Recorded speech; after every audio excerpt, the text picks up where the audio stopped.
Well, what's up, nerds? Welcome back to another episode of the Aggressively Average Angler podcast. We have a very special guest tonight, a guy that we met, we'll say, at the show a couple years back, but has been an awesome person to just stop and talk to at ICAST over the years, and he's doing so many cool things. So we figured, why not? Let's have him on the show. Let's talk about what he does. I think a lot of y'all are going to see some value in today's episode, especially if you want to DIY some stuff yourself. I think there's going to be some lessons along the way. And we just got back from testing out a bunch of friggin' kayaks, so we can tease that out maybe a little bit in the beginning. But we're hanging out with Joe Oceanside tonight. So, Joe, how you doing, man? Oh, I'm doing great, man. Yeah, it's awesome. I got some fishing in today. So didn't catch anything almost. I got hooked up on a snakehead, so I was pretty excited about that. But that's sweet. Yeah, going good, man. Nice, man. Awesome. We did not do any fishing.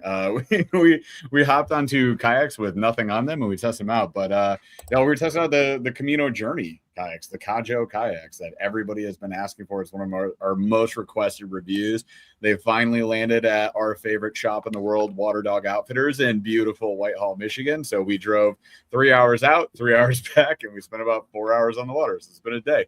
But we're excited to hang out tonight with Joe and talk about some a little different kind of vessel. He dabbles. He's got apparently, we were talking before the show, a yard just full of boats and kayaks, inflatables, all sorts of stuff, right? Yeah, I've got we counted it up the other day. I think I've got 13 boats kicking around the yard. So that's I mean, they're not all boat, but some of them are boats, but sure. A bunch of inflatables tucked away in the shed. I got inflatables laid out in the yard, kayaks in the yard. I have a pond. I got kayaks floating around the pond. So I got too much stuff already. Actually I sold the tiny houseboat. So that was one of the last videos I did. Yeah. I took a 14-foot John boat and I put basically a 9-foot long enclosure. The whole front of the boat was enclosed in polycarbonate. So it was looked like a fully glass little tiny yacht or something. I put an air conditioner in it, curtains and stuff. I had it fully decked out for sleeping. So I did a little camp out trip in it. But I just sold that one to Fanatic. So I don't know if you guys have ever heard of Yep. Fanatic. Yeah. So he popped by the house and he picked it up and he filmed a little bit and stuff. And so he's got it now. So I'm hoping he doesn't kill himself on it, Yeah, me too. I saw your post. You said Fanatic's gonna do some great things. Hopefully that doesn't also involve crashing. I know. That thing was cool, man. And that's kind of what we want to talk about tonight. So we definitely want to get into a lot of that. A little bit of background from you just in a little bit once we break the ice for the show. And then I'm sure we can talk a little bit about YouTube and iCast and various other things as we go on side quests. That is what we call off the rails. That's what we do on the show, pretty much. So, other news noteworthy from us, you guys, not too much. August. It's August. Oh my gosh. August 11th, we have a members only live, 8:15 p.m. Eastern. And that is next week, right? That's next Tuesday. Holy crap. So we got a giveaway for our members. We appreciate you guys for supporting the channel. You guys are amazing. And we do some behind the scenes stuff on those shows. So that's a lot of fun. And then, like I said, we just did the Camino Journey trip up to Water Dog. We'll get that video out as soon as we possibly can. We reviewed every single model that Camino Journey has, the 2 inflatables, the Highlanders, the Terra 118, 16. Well, there's a lot of numbers. Thank you. The Outpost 128 and the Outpost 100. So we got all of those covered, put time on the water on them, felt them out. We've got some opinions and we'll share them with you in that video. That's all I got. Let's get to Q of the D, shall we, Paul? So knowing that fabrication is a part of what you do, Jeff and I have talked about this before. What is one tool that is in your, not in your toolbox, but in your shop that you absolutely would pay up for every single time? Oh man. Well, gosh, I can't go down to one, but one of the most useful tools, which I'm sure you guys use, is the multi-tool, the vibrator saw. Yeah, I call it the Terra tool. Yeah. Those things are awesome. Anything with that. Router, of course, Dremel tool. Dremel's one of the ultimate DIY tools. You know what I mean? You can drill holes with it. You can route out holes. You can grind. Dremels, absolutely. So probably those. Yeah, obviously, drills and stuff like that. That's standard stuff. But specialty tools for sure. The vibrator saw and the Dremel, those will get you through a lot. Yeah. A good Dremel, man, that solves so many problems. That just in you're dealing with like a lot of boats and different materials, but even just us dealing with rotomolded plastic, like Dremel does the job. It cleans up everything. Yeah. So, but fortunately, I have a lot of stuff. So I actually have a yacht business. So I service and repair yachts, like 100 to 200 foot yachts. So like $5 to $30 million is like the usual range for my customers. So I've got like a van that's like, it's loaded out with all the tools and everything. I got the Milwaukee pack outs. I've got like 30 bins that have like, all the parts in them, electrical stuff, hardware, everything. So I've got like a full on, hardware store shop in my van. So that's kind of how I ended up. So I actually in high school, I went to a Votech school to work on boats. So like half the day you would do your regular high school stuff, math, math, English, whatever. And then the other half the day you go into this like shop and you're in there with adults too. So in my program, there was like 20 like adults ranging from like 20 to like 60 years old. And then there was like 3 high schoolers. So it was like a cool environment because you're basically in a blue collar work environment. You're there with all these like grungy guys. Like some of them are there on like vocational rehab because they got out of jail. Some of them were just like, guys who wanted to brush up on their skills, whatever. So that's kind of how I got started in boats was at the Votech school. And then I got hired with this one company, awesome company, and basically worked there for like 11 years. And then I started my own company 11 years ago. So I've been on my own for 11 years. So I've been working on boats for like 22 years. But when I was in school, it was like small boat stuff. So outboard engines, inboard engines, like electrical systems, bilge pumps, like all that kind of stuff. But then the job obviously is on yachts, bigger stuff. And it's like it's like a different type of work, but still I'm in the field. And I'm based down here I used to live in Fort Lauderdale, and my company's still based out of Fort Lauderdale. So like we're like the boating capital of the world. So we've got like all the shipyards and then like all the marine suppliers. So like, I mean, anything you need, like I can find it like locally. So it's been kind of nice for that. So it basically transitioning into boat building YouTube worked out really well. It kind of fit my skills and so that's kind of my technical background. So that's how I have, all this, I'm not like a super skilled guy. Like I'm glad it's called aggressively average anglers because I say I'm just an average Joe. Like I'm kind of one of those like jack of all trades. Like I know enough in a little bit of areas about everything to kind of, get by. Well, I mean, enough to service $5 to $30 million yachts, which is, I would say, more than a little for sure. How much of that is like mechanical engine type stuff, or how much of that is electrical versus how much is like carpentry, robots, spaceships, and aliens? Yeah. So actually, I don't do anything with engines. I basically do the water system. So I do I do desalination plants. And with that is a lot of electrical and plumbing. So like, of course, there's a lot of plumbing. And then the electrical, like there's control panels that, these big control boxes that use PLC controllers. So like touch screens and PLCs and like, 30 different relays. And so like that kind of wiring and stuff, that's kind of, pretty easy for me. Just kind of comes second nature, like reading schematics and diagrams and everything. So, wiring up little boats with switches and all that stuff is, it's not too hard. But I always love the word use of schematics. Like anytime you can use schematics in a sentence, it makes me happy. It makes my heart flutter. So thanks for doing that for me today. Okay. That's awesome. Yeah. All right. Well, I mean, you kind of like jumped right into the part of the show where I wanted to like go to your background a little bit, talk about the yachts, which is really cool. I think we hammered out a bunch of that. And I definitely want to get into a little crossover into how you got into like DIY boats, which is what you do a ton of. You got yourself as the tiny boat YouTuber is your title here on the show. So I think we got to explain to folks, like, let's talk about YouTube background, right? How did we even get here? So you've been in business working on boats 22 years. But when did the camera like turn on and go, hey, I guess I'm going to do this now too? Because it's not small. You've got a big channel. So thank you, man. I appreciate that. Thank you. Hey, you're crushing it, man. Thank you, bro. Thank you so much. So, well, anyway, if anyone hasn't seen my channel, basically right now what I do is I do like tiny fishing skiff builds, but they're like a creative angle on them. So like the probably the most popular ones I've done is I took a jet ski. So the first one is I took this old junk jet ski and I basically cut the whole top off. I built a flat deck on it. I built a bracket and put an outboard motor on it. And then like we went and drove it around, and like it was really dangerous and unstable the way it was, because like very like top heavy, like because you were basically standing higher up than we normally would on a jet ski. Right. So then I basically I had to figure out a way to stabilize it. So I bolted some coolers onto the side of it and basically made like cooler pontoons. And then I heated up plastic and I made like skis on the front of the coolers. So that way you could go fast and basically like the whole thing pops up on plane and it'll just rip like 30 miles an hour. And then, so once I had it stabilized, I put the GPS trolling motor on it. I put standing bar, put the rod holders, put everything. And now it's like a fully functional fishing skiff. So that one blew up. I think they got like 2 million views on YouTube.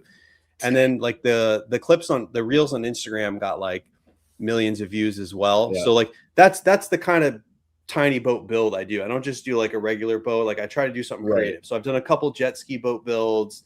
I did a Cybertruck boat build, which that was terrible. That wasn't a very that one didn't go so well. I did the tiny houseboat build. I've done like a lot of inflatables, like take inflatable stuff but turn it into like fully functional, so it's like really useful for fishing.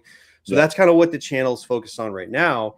But when I started off like doing scuba diving. So I was actually doing like underwater metal detecting, treasure hunting, stuff like that. That's actually how I started. So I started like in 2019 ish. And basically that started when, oh yeah. Okay. Yeah. That's awesome. Nice. Yeah. So it kind of started where, I got a GoPro like years ago. And like, as soon as I got a GoPro, I was just like always filming stuff, like just going out with my family, whatever. I would just like film. So people started calling me like GoPro Joe. And then I had a friend who was like, he got a drone and he's like, bro, you got to get a drone. I was like, dude, I was like, man, I can't get a drone. If I get a drone, I'm going to go all in. It's not going to be good. So I kind of delayed for a while because like, I kind of have like the ADHD where like I get hyper fixated on super things and I bounce around hobbies too much.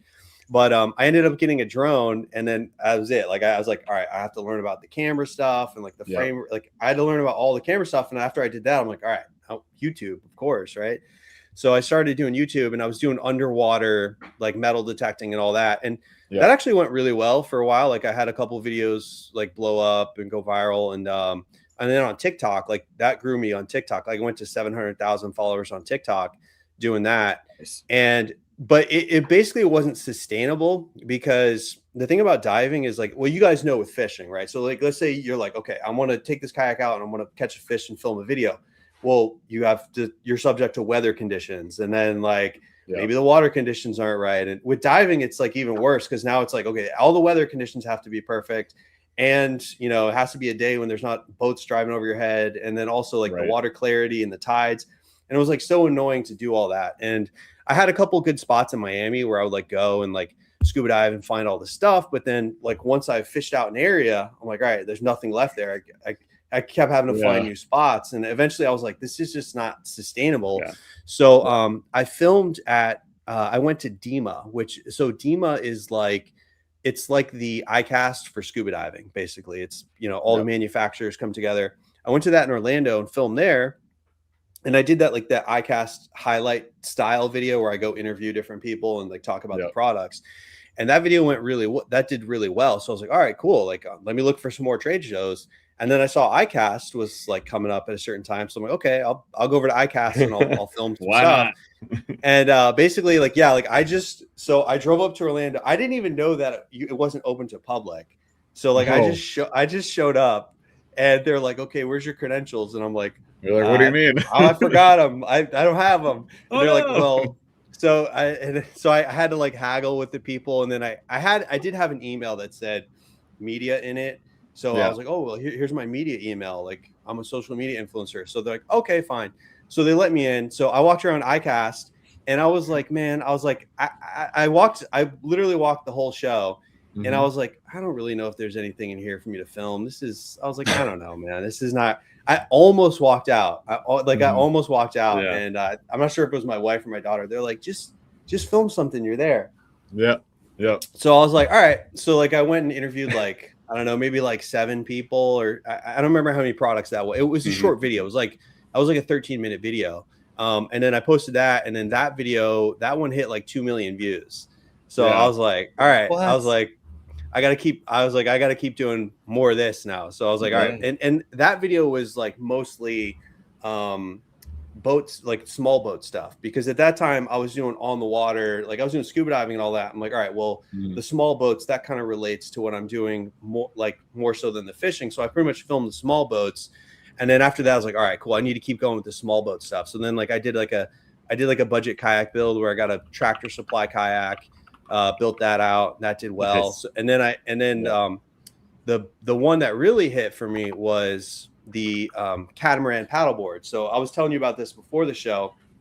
When I was at that first iCast that I filmed the Live Water Sports. It's that, that really nice fiberglass catamaran paddleboard, that they put the motor on and all that. Yeah. Yep. And that was in the video. And I kept asking them, I'm like, hey, can I just borrow one of those? Like, I don't even want it. Can I just borrow it and let me film with it for like 2 months? I'll give it back to you. And they kept saying no. So I was kind of bummed out. And I was at Costco one day, and for some reason, Costco, they had this inflatable paddleboard. It was a catamaran inflatable paddleboard. It was made by Hyperlight. It was Hyperlight Elevation. Yes. But I was like, dude, this is a catamaran. I was like, this is almost like that Live Water Sports board. I was like, forget it. I'm just going to buy this. So I bought that one. And then I bought a jet drive. I bought a jet drive outboard from Temu for like $250. And I rigged up some wood and like put it on the board, and I added rod holders and cooler, and I built it out into a tiny fishing skiff. Mm-hmm. And it's not as fast as the Live Water Sports board. Obviously, it's not as nice, but it was cheap because the board was like, I think I got the board for like $280 or $300, insane. And I got the motor for $250, and like with a little bit of creativity, it was a fully functional fishing skiff. So like people like that. People are like, oh, okay, so for like $500, you could be on the water. You could do all brand new stuff. And so like that video blew up, and so it's kind of been like a snowball since there. I'm just like, I'm just trying to find like more creative boat builds and all that. So that's kind of how I got started on YouTube doing the diving and all that. And then basically, once I realized that the diving wasn't going to take me too far, I kind of transitioned more into the tiny boat stuff. And now I am going to try to incorporate more fishing into the videos. Like I grew up fishing, I grew up in South Florida. So I grew up basically like, I didn't have cable TV. I didn't, we weren't like, I kind of grew up poor. And so like, I didn't have like a lot of cool, game systems and all that stuff. So it was just like fish. I lived on a canal. So like just grab a rod and, like walk the canals, walk through people's backyards and like, catch peacock. I grew up catching peacock bass. That was like my target species. So I love catching peacocks. So awesome. That's what I've always loved fishing. But basically I haven't had too much time to do it like in the last, 20 years since I became an adult. But so I'm going to try and incorporate more of that back into the videos. You know what I mean? So that's kind of how that got going. That's awesome. I love the transition. You kind of like found your niche, and people ask about YouTube or like content creation in general from time to time, and that's generally what we say. If you're looking for advice, it's like, hey, do something you love, just get a camera, hit record, and post that, and that's it. And like eventually you're going to find your niche. You're going to find what works for you or what's more sustainable, like you said, in your circumstances. You find that thing that's enjoyable, sustainable, and you're using the trades you learned along the way, which is really cool with the DIY builds that you're putting together. I also like that you do have a lot of budget options, or folks out there who are not looking to spend a lot of money on a brand new, $50,000 bass boat. They can still get on the water. Right. Or if you don't even want to buy a $3,000 pedal kayak, like there's different ways around that, and you can use motorization, different things. So I definitely remember that inflatable video. That was cool. I think you did one with a mud motor too. That might have been a team board. That one was maybe. No, that was actually that was Saturn, I think. Saturn. Oh yeah. Yeah, that board. Yeah, so they sent me this paddleboard. It's really nice, paddleboard. Came with a little transit bracket on it, and it came with like a million mounting points, and like that was actually a really nice board. But it had like this really heavy duty rubber underneath it, like abrasion resistant. So they sent it to me and I was like, oh, I got to do something a little bit different with this. So I was like, well, what if I make like an Everglades mud motor? Because like I was seeing these guys on Instagram, like these guys on Instagram, like Wetland Gypsy and Reed Tony, and like they have these like crazy like mud motors where they like tear through like an inch of water, inch of mud, you know, out and all that. So I was like, all right, I want to make something like that. So I got a mud motor off Amazon, and I put this, it was giant mud motor on the back of this thing, and that was honestly one of the scarier videos, because like we took it out to we were in the Everglades, like we were back in the Everglades, like where the airboats were and stuff. Like this airboat guy all came the by, was puppies. like, yeah. Well, that's the thing too, is like you can see about that far into the water, and like we're just like ripping over reeds, and all of a sudden you're just like like bouncing over stuff. You're like, I don't even know what that was. Body. So that Probably. Yeah, so in the Everglades, maybe. Definitely. Yeah, so that was actually a little scary to film that one, but I just wanted to do something different, something kind of unique to Florida, and something that would kind of show off like the durability of the board, which it definitely did. Like we were slamming over sticks and roots and stuff and all that, and the board just goes right over it, no problem. So that's how that one. It's a beast. If that's the FSUP micro skiff, we just got that. It's like $5.99 on most of their sites. But yeah, heavy duty abrasion resistance is also huge, 14 feet and very heavy for an inflatable. Yeah. But super heavy duty. Yeah, we're gonna do some similar things. We're gonna put the Newport NT300 probably on it, a 3-horse motor. And we might try to figure out some other way to get squirrely. I think we got to take some like Joe Oceanside inspiration, Paul, and like do something a little squirrely. You telling me I need to build something? I think I need to build something. I think we can put 2 NT300s on there. Why I've been trying to do that for so long, but everybody says you can't do that. Everybody says that's insane. I don't get it. Whatever. Just do it. As long as you can come back alive and not arrested, you can do it. Like, you can do it. I appreciate it, Joe. We need to have you on the show more often, because I've had a lot of dreams and they've been squashed. I like to say no to Paul a lot. So if you could just say yes from time to time, he'll feel great. There you go. Perfect. But so like you were talking about like expensive boats versus, you know, cheap boats. And like that's, I mean, that's kind of my flaw. Like I don't spend a ton of money on boats, you know, like it's just great. Like again, the industry I work in yachting, like I see these guys, they have a $20 million boat. They have, you know, it probably costs them $1 million plus a year in crew, because a lot of these boats have 4, 5, 6 crew members that live on board full time. And then the dockage is like $30,000 a month at a lot of the marinas. And then like the owners will literally use the boat 1 week out of the year. It's unbelievable. And like what they'll do is like, let's say they want to go to the Bahamas or something, like they won't even ride on the boat. Like they'll have the crew will take the boat, they'll fly in, jump on the boat for a week, fly out, and then boat goes back to Fort Lauderdale and just sits there for like all year.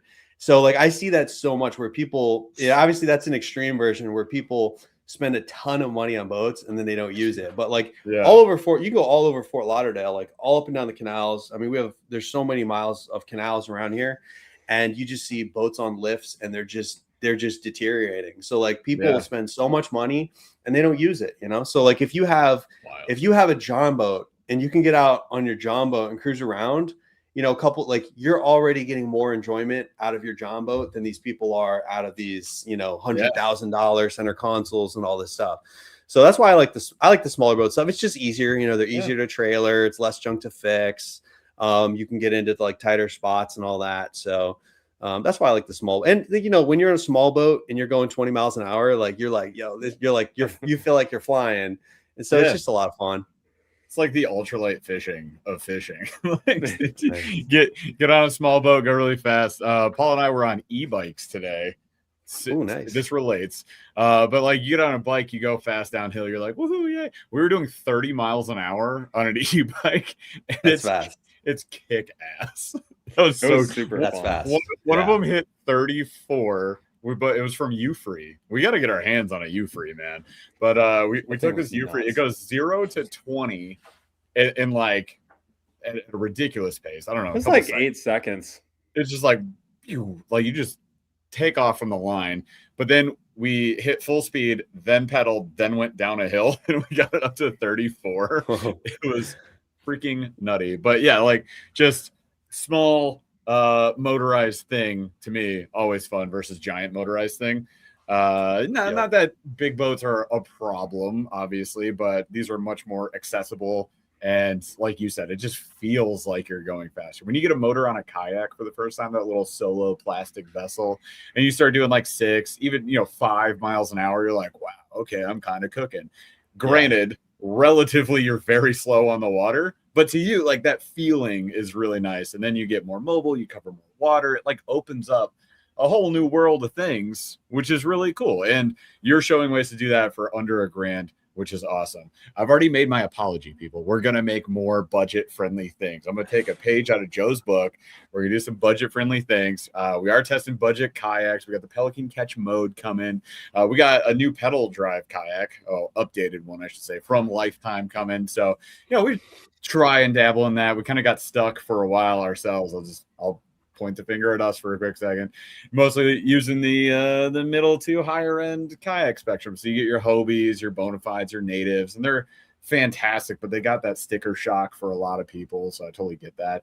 That's where DIY comes in. That's why I really wanted you to have you on the show, because I think it's beneficial to speak to that. And I think it's also a good segue, because I wanted to ask you about kayaks. You said you had some inflatables. Obviously, we talked about those. Do you get into kayaks? If so, what ones have you been using that you wanted to talk to?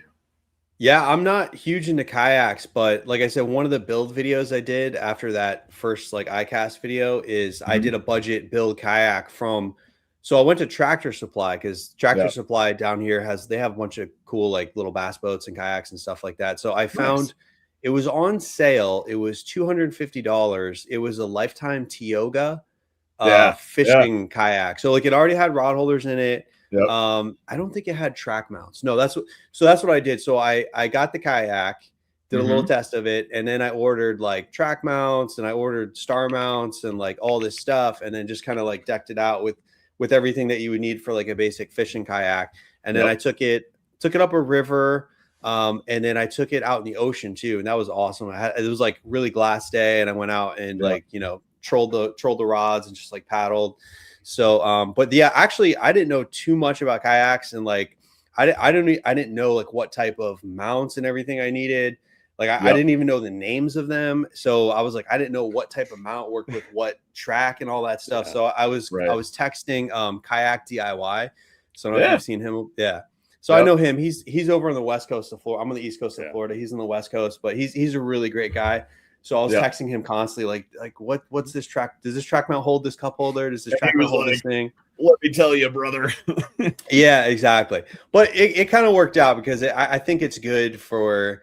That's the one thing about, once you get into a niche, you can get too focused on all the details and stuff. It's almost good to have like a fresh set of eyes, or someone who doesn't know too much, because then you can be like, I'm kind of going on the journey any average Joe would go on if they were trying to get their first cheap like kayak or whatever. So that's that's basically my story with kayaks. And I got a couple other cheap kayaks for the family at Tractor Supply also. So that's really about it. And then of course I've tested the ones at iCast and all that, and they're unbelievable. The Flex Jet, I'm trying to get hold of one of those. Those things are so amazing. I was going to ask you what you thought. I was sure you probably got on that, and you probably tested the K-Max motor from ePropulsion, right? Did you get on that?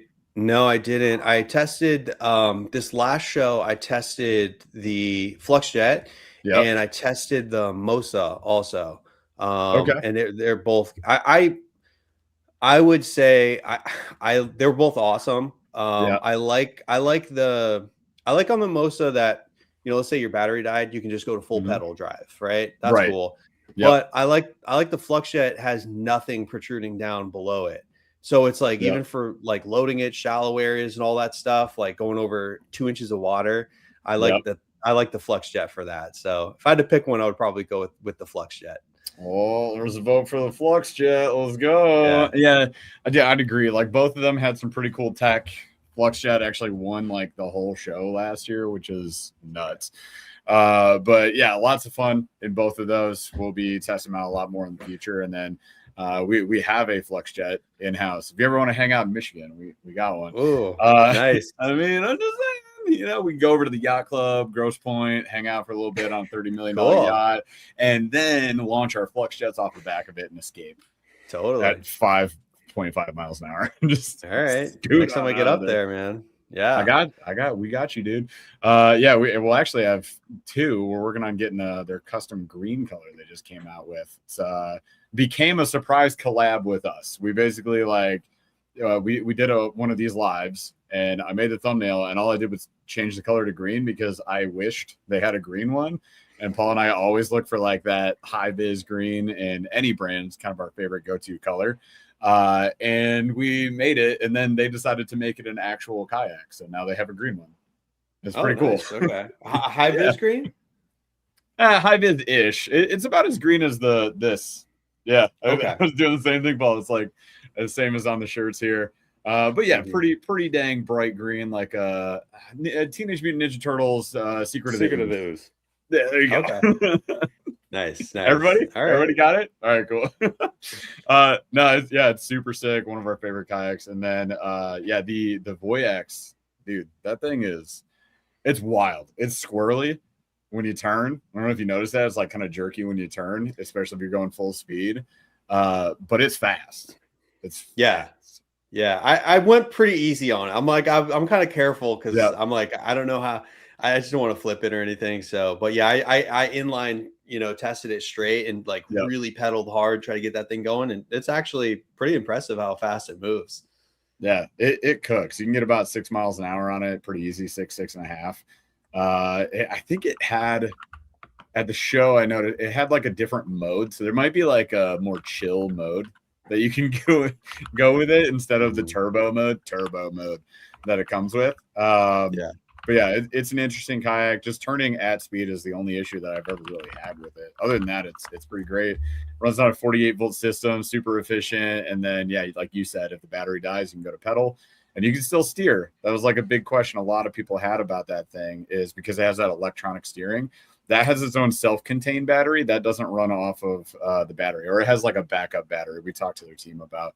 So you can still use that to steer. I don't know for how long, but for a period of time. So It's interesting. It's I think the coolest thing is just seeing tech like getting updated, getting improved over time, and then sort of like somebody stepping in and pushing the industry forward, right? We're not getting like the same copy paste kayaks all the time. We're getting different stuff like that. The FlexJet, the new friggin' XTR 140. Like we're getting some crazy new stuff in the kayak realm.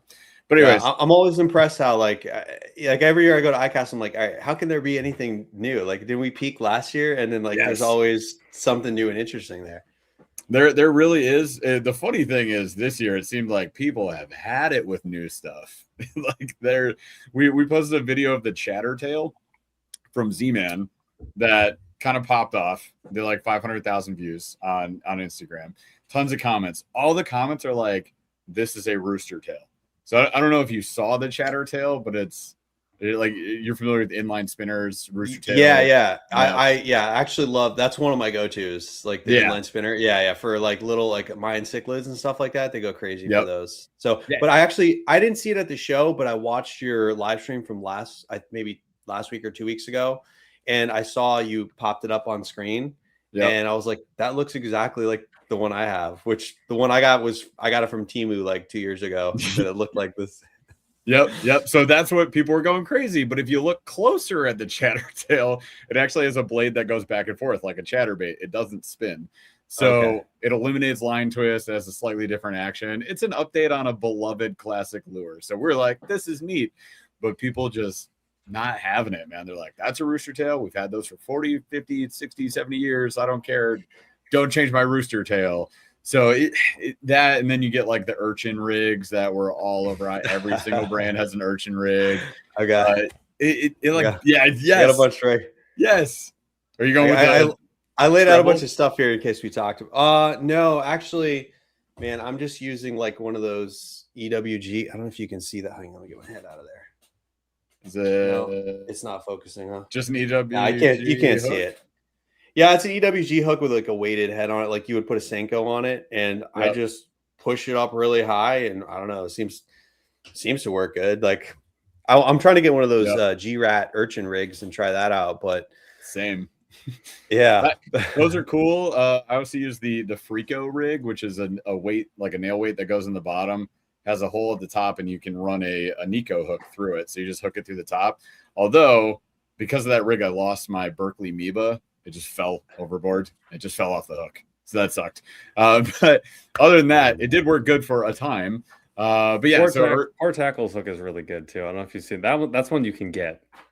Yep. No, I the didn't see that. rig, or the Core Tackle. You got both of those are good options. Core Tackle just has a screw lock on the back. So if like this is your hook, right? They're gonna tie it up here. Right back here, there's basically a weight with a screw, like a place for you to like just screw on your bait. It works super good. I've heard nothing but good things. It's tough on the TPE material though. Like I couldn't get that into the pre-tap your holes.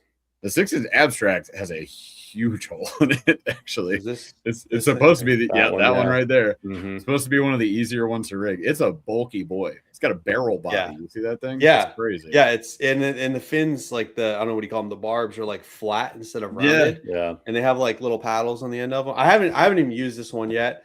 I just after the show I was like, because basically this is my go-to right here. Like. Yes. You know, gotta get the 30 pack. 30 pack.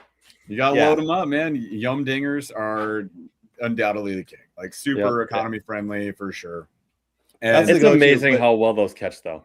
All the baits you just showed, but also the urchins. Like the urchins also catch really well. People are, people get mad about people liking like the newest thing, and they kind of think it's cringy, and so they make fun of you for it. And I'm like, I'm just literally, when you kind of do what we do and you try new things, like it works. It works like to a degree where I'm like, I don't want it to work this good. It's bothering me that it works this good, but it's hard to say no to. I don't want to. It just is. I don't know what to tell you.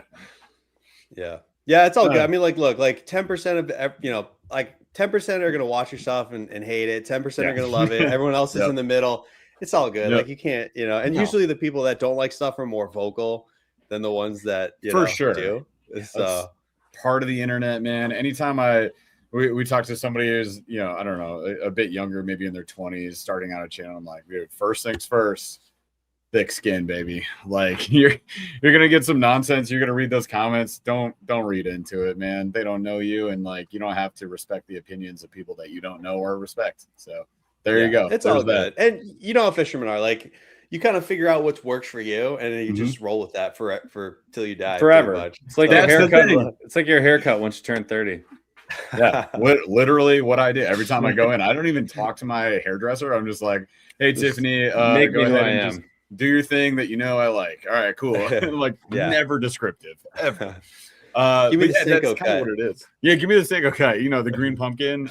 Maybe I'm feeling watermelon today. Maybe we change it up. Yeah, exactly.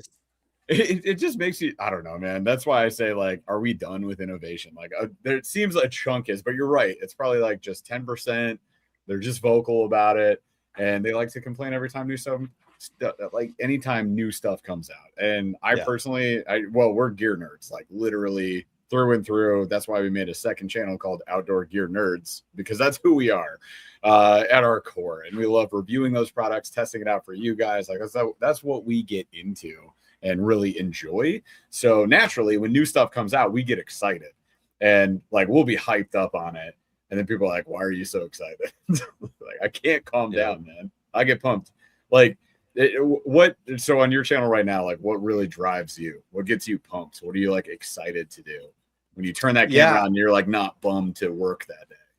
Yeah, I mean, I like making something like that someone hadn't thought of yet. Like the jet ski build, it was like no one had really thought to do this. Well, I'm sure someone did, but no one put it on YouTube yet. But that's what I like, is something that like no one had thought of, and it's not super expensive. Like that was the whole premise, is like there's junk jet skis all over the place. Like people probably have junk jet skis, or there's a jet ski in the woods. Like literally by me in my area, there's 2 jet skis I could pull out of the woods right now. So it's like you've got this stuff laying around, and you could have it. Average guy, you can go get one of these things and just throw a little bit of work into it, and now you have a tiny boat. So, but it's just like you didn't do it because you hadn't really thought of it. That's kind of what I like, is like thinking of something very unique like that, and then just like following through on it. And so that's what I like to do. I do like creative stuff, obviously, like that. That kind of got me in trouble with the Cybertruck boat. So I was telling you about the Cybertruck boat. Yeah, I want to hear about this. It's the whole alone on its face is a problem. Yeah, Cybertruck boat, like all of those things are not good. That's a truck, sir. Allegedly, I know. An electric. Yeah. Yeah, you get it. Every word is a problem. Tell us about it. Yeah. Well, the problem with that is it wasn't relatable, right? Like, so like a tiny budget fishing skiff build, that's super relatable because people are like, you know, if you only have $500, you want to build out a budget skiff. Yeah. Very relatable. Like anybody would want to do that or could do that. But I decided to go a little bit crazy. I was like, all right, I'm going to build a Cybertruck boat. And obviously no one's going to want to do that, you know, except for me. So it's not very relatable. And I think the Cybertruck's really cool. But apparently a lot of people don't think that. Like, and apparently the crossover between fishermen who have trucks and Cybertruck guys is not as much as I thought. It's a very tiny look. Just binoculars. Yeah. So it was a weird time. Yeah, exactly. Yeah. So and it was like that weird time. If you remember, like a couple of years ago when people were like destroying Teslas, like people were like, it was like this group of people hated, you know, and then like something happened with Elon, and then like the other, and then now everybody hated like everything, Elon and Cybertrucks, and like that's like right when I dropped my video, so like it wasn't like the ideal time, but basically I got a John boat, so I got a 10-foot John boat that I actually got it for free, so I found it on Facebook Marketplace, and the guy wanted like 300, so I showed up at the guy's house to get the John boat, and like I can literally see daylight through like every rib on the bottom of the John boat had daylight right through it. I'm like, dude, this thing is, I can't buy this, man. Sorry. I was going to walk away, and he's like, all right, well, will you just take it for free? And I was like, I don't think I can even fix it. He's like, I just got to throw it out in the garbage. Otherwise, maybe you can take it to scrap. I'm like, all right, I'll take it to the scrapyard. Yeah. So like, I threw the thing on my little trailer, took it home, and I'm like, you know what? Maybe I could fix this. So I got some Flex Seal, and like I Flex Sealed like top, bottom. Seal? Oh yeah, Flex Seal, yeah. Actually, Flex Seal, I posted a reel about fixing that boat, and Flex Seal, like they saw it. Like that, I think that reel went viral. I think it got 1 million views. So Flex Seal, like they sent me a whole care package. They sent me like all this merch, like swag, shirts. Dude, they sent me like all their products. No way. But yeah, basically I Flex Sealed the boat inside and out, but then to make it stronger, I flipped it over and I epoxied the bottom. So basically the Flex Seal was all sealing it, and then like it had like an epoxy shell. A shell that you could go over. Yeah. Exactly. So if you run over something, it's not just going to scrape away the Flex Seal. So I fixed it. Yeah. So I fixed the John boat up, and then I was looking at it, and I had some silver paint, and I painted it silver, and I'm looking at it. I'm like, that looks like a Cybertruck flipped upside down. So I was like, all right, I'm going to make a Cybertruck shell. So I basically, I built it like a Cybertruck cap to go on it. And like, I put a lot of work into that. Like I made that, I built the sides out of like, I got all the dimensions from a real Cybertruck. And then I figured out like how to scale it down. And look at this, dude. This is so nuts. It's just sitting. God. It sits on the John boat. Yeah. No way. That's a metallic wrap. Stupid good. And then I put acrylic windows into it. So I actually wrapped it with a stainless steel vinyl wrap, and then put acrylic windows into it. And I put way too much work into it. But like this is the right amount of work. This is appropriately done. It was a lot because like that vinyl wrap, you need a really good surface to stick vinyl wrap to. And you had OSB.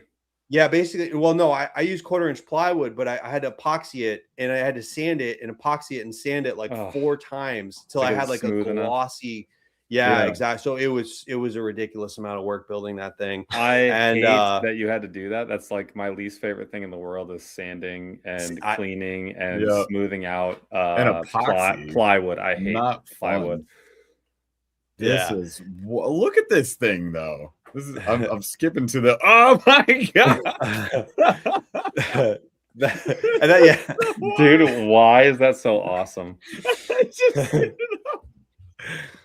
Oh, That's my before the God. wheels went on. The wheels messed it up because I was like, this thing has to have wheels. Yeah. And I put the wheels on, and the wheels Oh actually my like God. How are you alive, dude? That wake. Is this your dad in the boat? Who is this?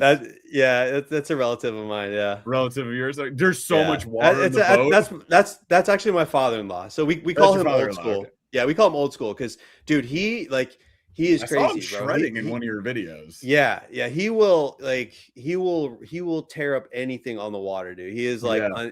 like dangerous to the point where I'm like, bro, I'm scared. Chill out. Like, and Yeah. he will just He's keep like, going. yeah. Yeah. He'll push it to the limit, man. He'll really push it to the limit. So he's a ton of fun. He helps me out in my videos. Like I couldn't even do this channel without him. Like he's done so much, like helping me film. I've had to teach him how to film a little bit. Like at first he wasn't great at holding the camera right, but now he's awesome, dude. He's so good now at filming too. So he helps me out there, like support mode and film and everything. So he's incredible. So yeah, we took it out to the Everglades and like, I caught some cichlids and what else did I catch? Some Oscars and like stuff like that. There's still so much water in this boat. It was. Well, the wheels would drag and kick water up into it. The thing was a disaster. But at the end, if you go like near the end of this video, we put a 25 horse on it and old school ripped it. And it was dangerous. It was unbelievable. Like how fast that thing went. It was really dangerous. Oh my God. And he had no problem doing this. So he got a little nervous because we actually like nosed it one time really hard. Yeah, dude. But that thing, it went like I must have gone 30 miles an hour. Like it was dangerous. Crazy.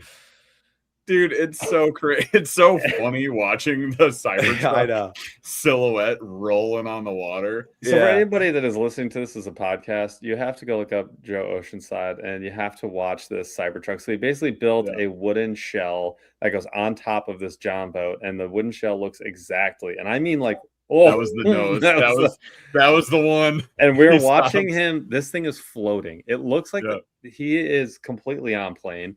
And it looks like it does look exactly like a Cybertruck, and it's floating around the Everglades. It is insane. Oh that is so amazing. It looks way too accurate. Here's the other builds. Great thumbnails, by the way, too. Oh, thank you, man. Thank you. Yeah, so I thought that was gonna go like mega viral. I was like, oh, dude, everyone's gonna want to watch this. And then like people watched it and they hated it. Dude. I just watched it. It's pretty great. I'm not gonna lie, it's incredible. So when how often do you do a build? Like, do you always have one or two going, or is it you're like, this project sounds cool, I'll think about this one for a month or two?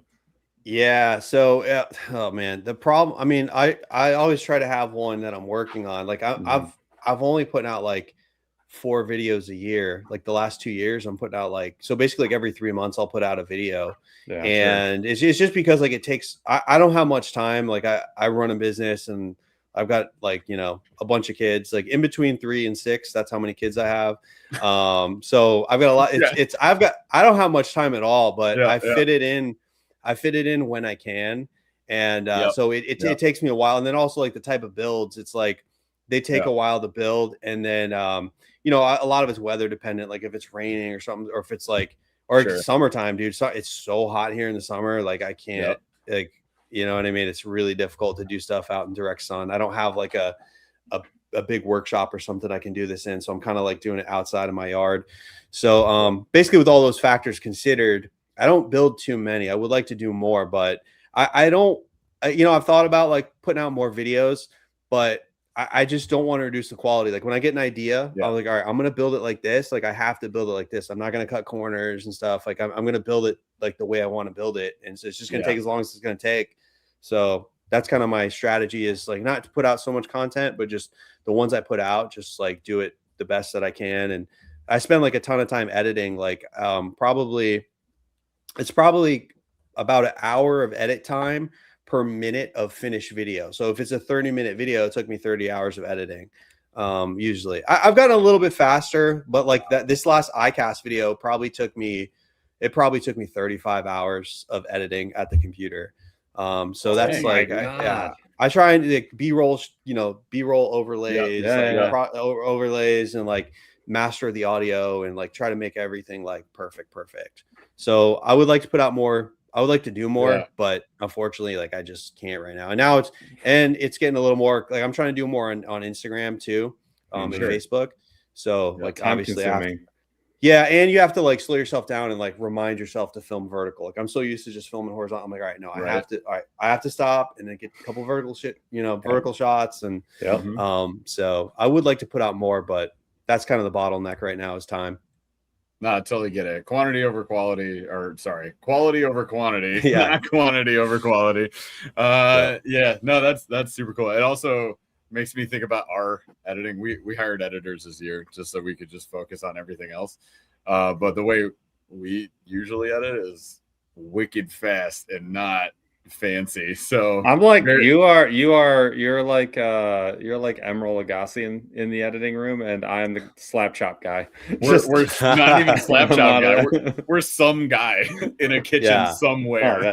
Hammer the onions, get them out of here. Well, no, dude. I think that works for you guys because I think you guys are. I'm not like. I think you guys are more personalities. Like there's the two of you, so you have more interaction between the two of you. You know what I mean? Like I'm not so much personality. Like I don't know, man. People just like people will watch my videos and then just completely forget like who I am or whatever. You know what I mean? They're like, so it's fine. Like I have to rely more on like the finished whatever's product, going on in the video. But yeah. So. I love the concept though. That's definitely a channel that I have and can binge watch where it's like something like that because I want to follow the journey of that build. So I think it's a very compelling story, like each video that you do. Like once you get started, you're like, okay, here's the idea. And then I'm watching until I see that thing come to fruition. Then I'm seeing when it hits the water, and then I'm seeing you have, old school go squirrely on it because I want to see that too.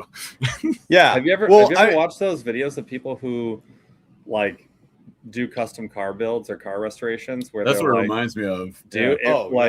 That is probably it's pimp my ride. Of all the videos that I've probably watched that like I can't not watch when they pop up is when a dude is doing like handmade fiberglass on a car.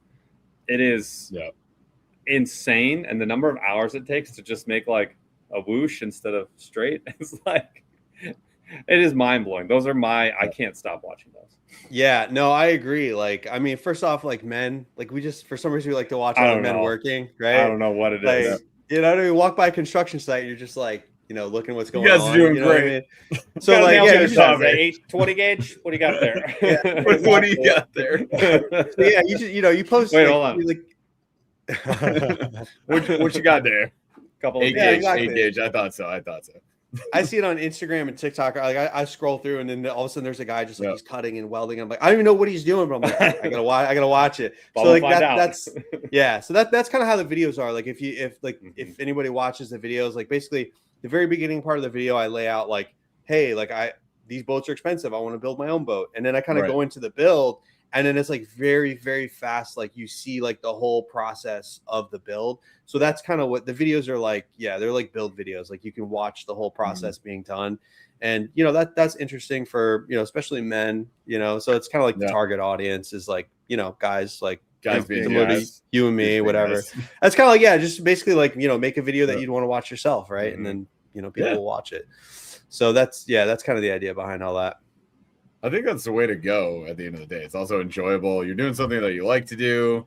You're kind of making the way that you would like to make it, and that makes it more enjoyable. And then if people like it, cool. And in your case, they like it a lot, which is also very helpful.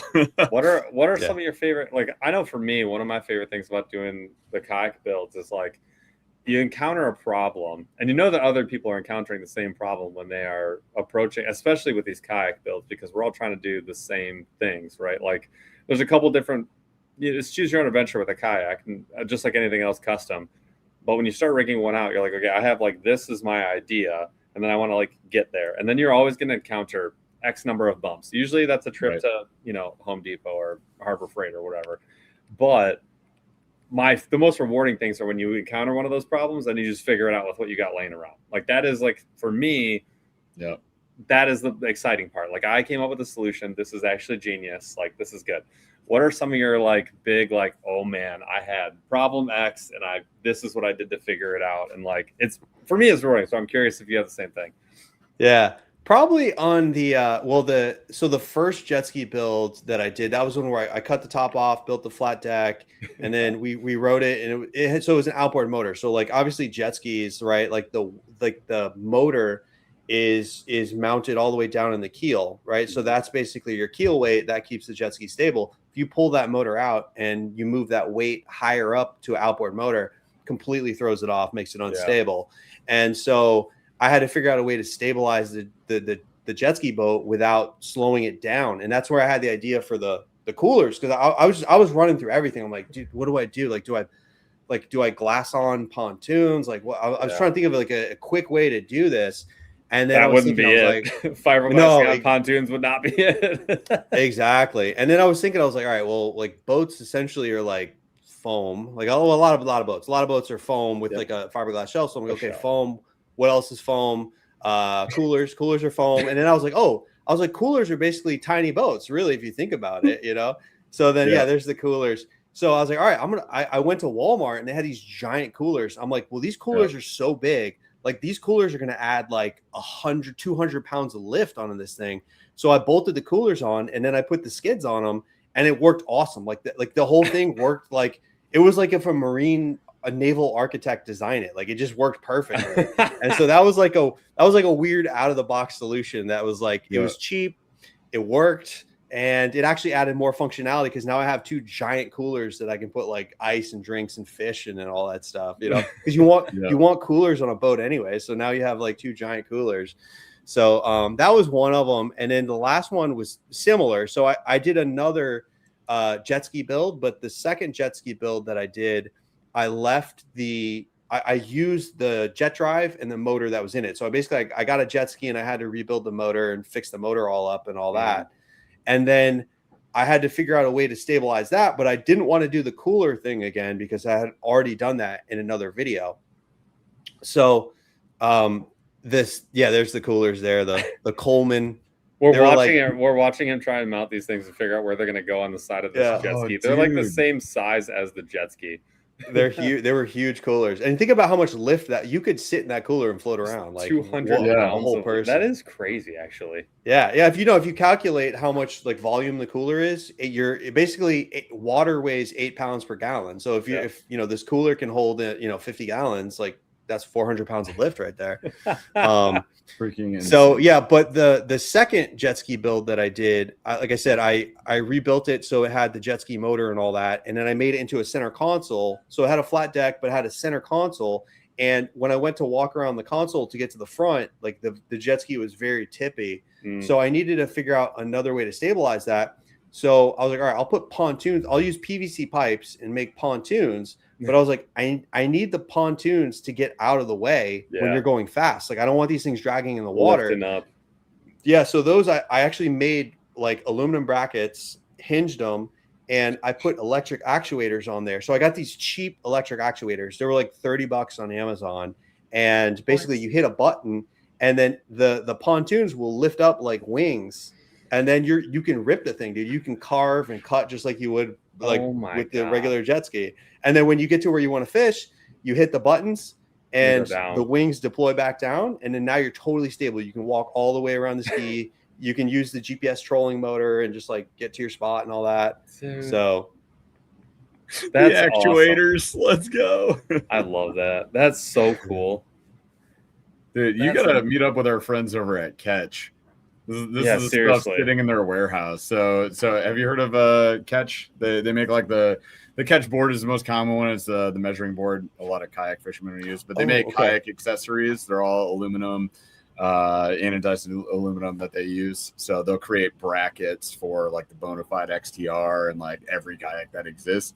But they have like a big machine shop, the kind with like $150,000 machines and like dozens of them, that kind of place. And they do all the fabrication, everything there. They have a water cutting machine to cut all the aluminum stuff out. They use extrusions for a lot of stuff too.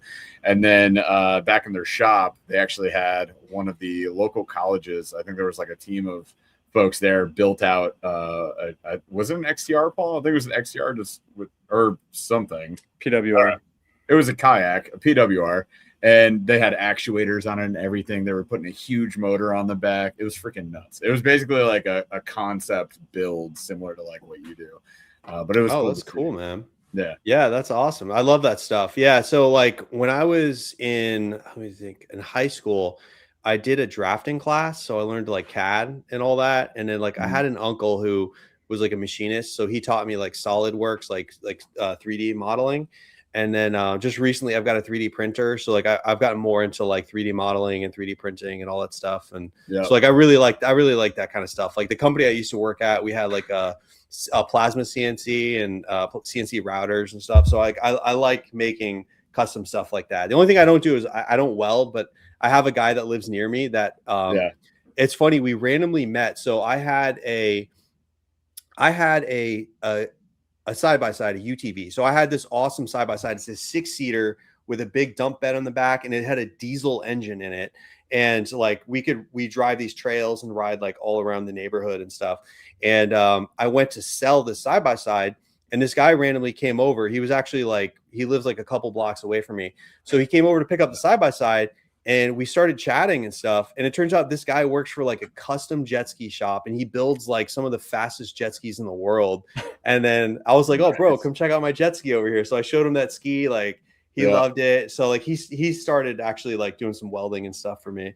So I'm going to try and do a little bit better like fabrication on some of the next builds, you know, like these ones have wooden decks and they're all coated in epoxy and everything. So they should be fine. But I want to start doing more like, you know, aluminum, maybe do an aluminum top, aluminum deck on it, make it a little bit stronger. Nuts. Dang, this thing came out clean. And again, for anybody listening, we're just watching one of his jet ski videos. There's a couple on there. So go over to Joe Oceanside's channel and you can check those out. And I'm letting an ad play for you for the revenue, brother. Oh, nice. I got you. Another half penny. Let's go. Let's go. Every quarter of a penny counts. So what do you do with everyone's? A couple people have asked, what do you do with the builds when you're done with them? So like you finish off jet ski build number 3, you've done 2 more, you got to sit in the backyard. Does it just stay there forever? Yeah. So well, that one with the liftable pontoons, I've got it sitting here, and I plan on using that one. Like I want to use that one a lot more because that one's just a ton of fun, and I think I can make some really good. You know, I can make more content out of that.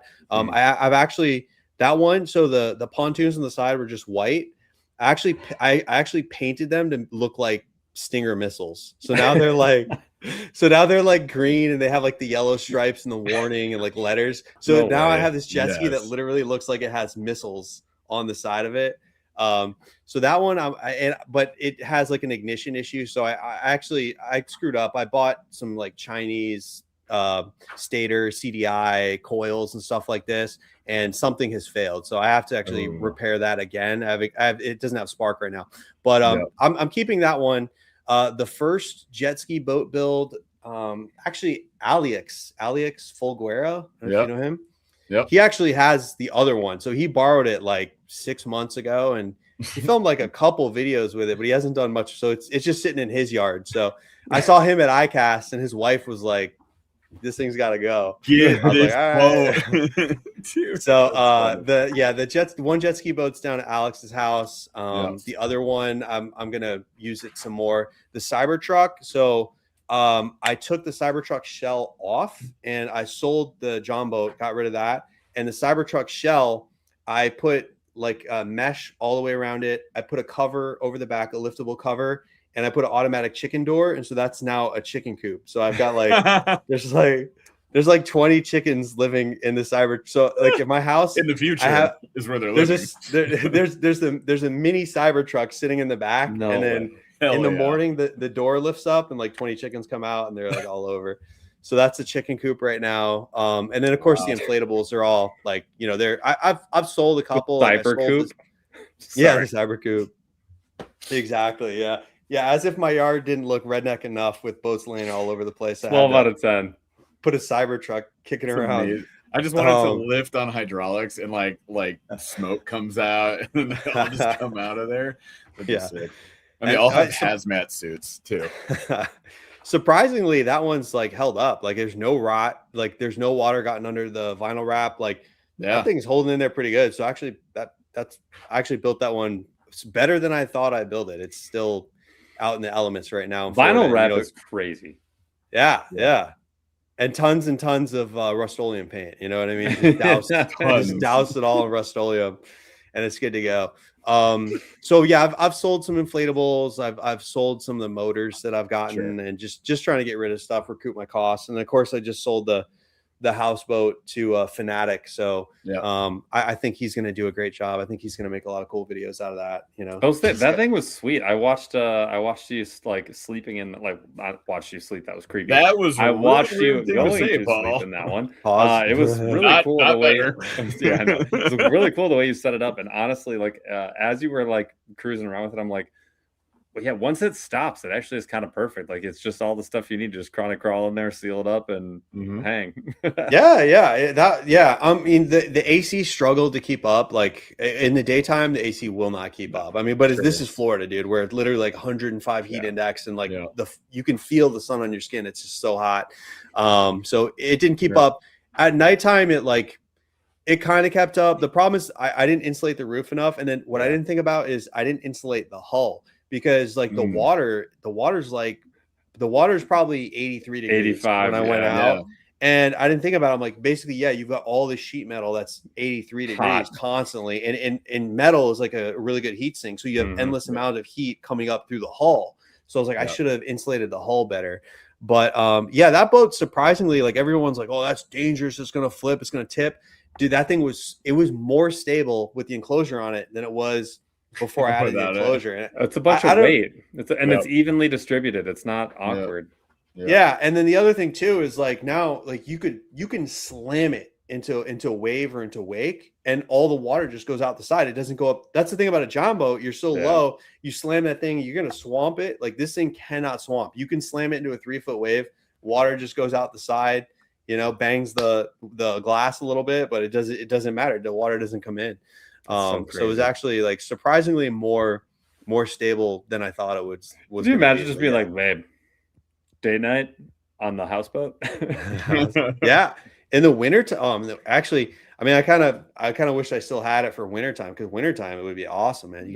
Like there's all these islands, you know, like in certain parts of Florida here, and you could just pull up and camp out and stuff, and that would be perfect for that. But that's so awesome. Maybe I'll do something similar in the future. Yeah, I mean, you at this point do collab builds. Like you sell that to Fanatic. Alex takes your other jet ski, which he's borrowing for 6 months. Yeah. But just do collab builds. You're like, all right, what do we want to build? Yeah. Well, actually, the Cybertruck, Jigging with Jordan borrowed the Cybertruck, and he filmed a video with it. Yeah, because I saw his video. I was like, why is this on this channel? Now I get it.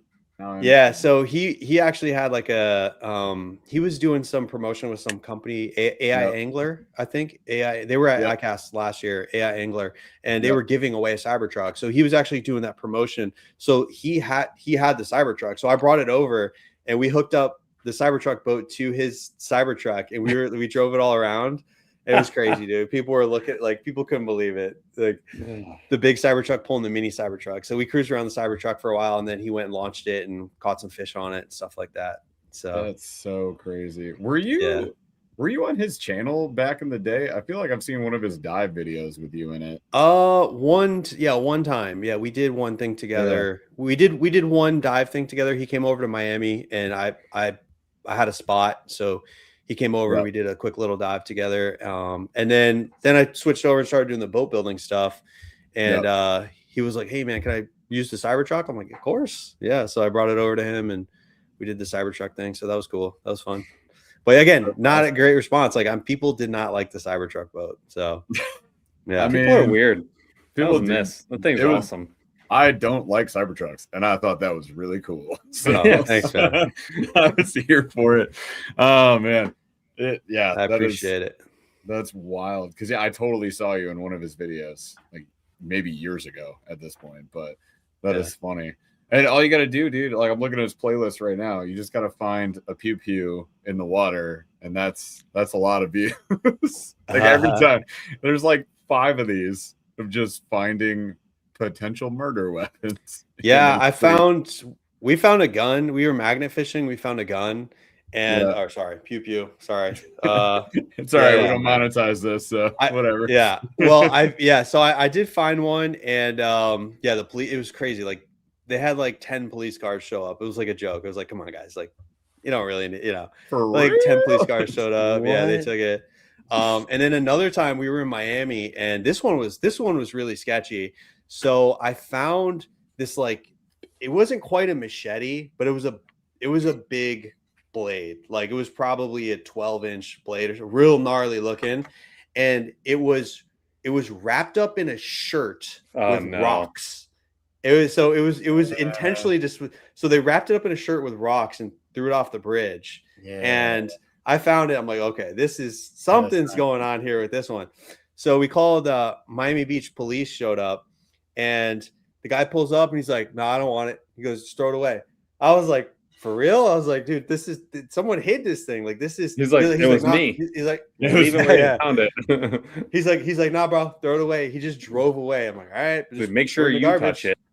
Then I called internal affairs immediately. Oh, this guy is full of it. We got a dirty cop. What? Yeah, that's freaking insane. nuts. Holy shit. Yeah, so that was Jeez. funny. So have you ever done like spearfishing? Yeah, actually, I mean, not too much. So I got really into freediving for a little bit. Like I could hold my breath for like 4 minutes. Like I got really, really into that for a while.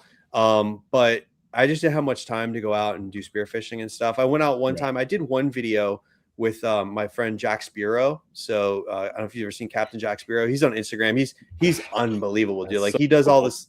Yeah, he does like all the freediving where like they spear fish like right off, like a shark will be swimming and there's a cobia, like, and the cobia swim right next to the sharks, and they just like spear the cobia like right next to the shark and bring it in, and like the sharks are like, bull sharks are going like this, and like it's wild, bro. Like, but I went out spearfishing with him one time, and it was like never came back. It was unbelievable. Like this guy, like Jack will. So basically, you're supposed to spot each other, because spearfishing is actually really dangerous. Like a lot of freedivers die because you do shallow water blackout, and like it, and especially when you're spearfishing, because like you're so focused on like, oh, I got this fish, like I'm trying to pull this fish back, I can't let him go, I can't, so people push the limit. A lot of people, it's like, Jack found a guy underwater. He found him deceased very recently. It happens a lot. But anyway, so I'm with Jack. We're supposed to spot each other. So he's spotting me, and then like he goes down and he's just gone. Like, and I'm like, oh, this isn't good. So like now I'm looking all around, I'm watching, and like now he's gone for a long time. I'm talking like 2 minutes, and I'm getting worried. I'm like, this is not good. I'm like, there's no way. I was like, what am I going to do here? Like, I'm going to have to come up and call the Coast Guard. And like, I'm getting super nervous. And then he pops up and he's like, oh yeah, I got one. Like, no big deal. Like this guy can just hold his breath like for so long. So I can hold my breath for like a minute if I'm doing nothing. Yeah. So these guys like the real spearfish guys are unbelievable. So like, I enjoy it. Like I speared, just like little stuff like hogfish, like hog snappers, like stuff like that. But I'm like, I'm not going to film it because I'm not good at this. I want to do it so bad. That's like one of those things. Like I could see that taking over my entire life. Oh yeah. It is cool. It is cool. I have some friends that go out and they spear some big stuff, but it's just, I'm kind of I haven't been doing it for a while. So I'm like, I can't hold my breath as long anymore. I'm like, I don't have time. I'm like, if I have time, I'm going to work on some boat builds, For sure. Yeah. Also, am with DeBurley, AAA hype man on. We just glazed over. Yeah, he found someone. It happens all the time. Anyway, so like I was saying, no, it's hogfish. No, I've heard that as well. It's mostly the free diving, right? Or how many people that have tanks have issues like that? Oh, well, there's different issues going on there. I mean, so scuba diving surprisingly is kind of dangerous too, because, and you'll know this because I just recently did this. I just had to, I got a new life insurance policy. That's like one of the first questions they ask you is, do you scuba dive? And if you say yes, then they're like, okay, do you scuba dive past 30 feet? And then like if you say yes, now your premium goes up. So you know, if they're factoring that into your life insurance, you know, statistically it is something that happens. Dangerous. But like with scuba divers, it's more, I think it's more, I mean, it could be like a lot of fatalities scuba diving are out of air emergencies. Like people didn't monitor how much air they had. It's like it's kind of, I don't want to say silly mistakes because I don't want to minimize anyone's tragedy, but of course. You can get focused on what you're doing so much and not. So like out of air emergencies, a lot of them are like people have health issues. So, you know, you'll have people that are 60, 65 years old, and then they just have like, I don't know, maybe they have a heart issue, heart arrhythmia, or maybe they have like some type of stroke or something. And it's something that if you were on land, you know, hey, you know, call 911, you'll be okay.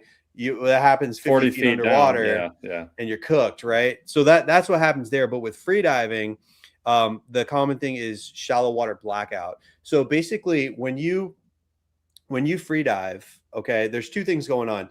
You have your blood oxygen is decreasing, right? Because you're not breathing, but also your CO2 levels in your blood is increasing at the same time. And like, if you were to just hold your breath right now, you know, after 30 seconds, you start to feel that urge to breathe. And after a minute, you're like, I gotta breathe. Like that feeling is not actually lack of oxygen. That feeling is an increase in CO2. And so if your CO2 is not increasing, or let's say you're more tolerant to it, you may not actually realize how low your blood oxygen is actually getting, right? So with free divers, you kind of learn to push past that urge to breathe. Like, you know, they have what's called contractions. So when you hold your breath for like a couple of minutes, your stomach just starts like going like this. Like you start having contractions, and you kind of learn to push past that. But there's also some like technique mistakes. So what people do is when you go up, like you're supposed to spend like a couple minutes at the surface, very comfortably, normally breathing. But what some people do is they'll like hyperventilate.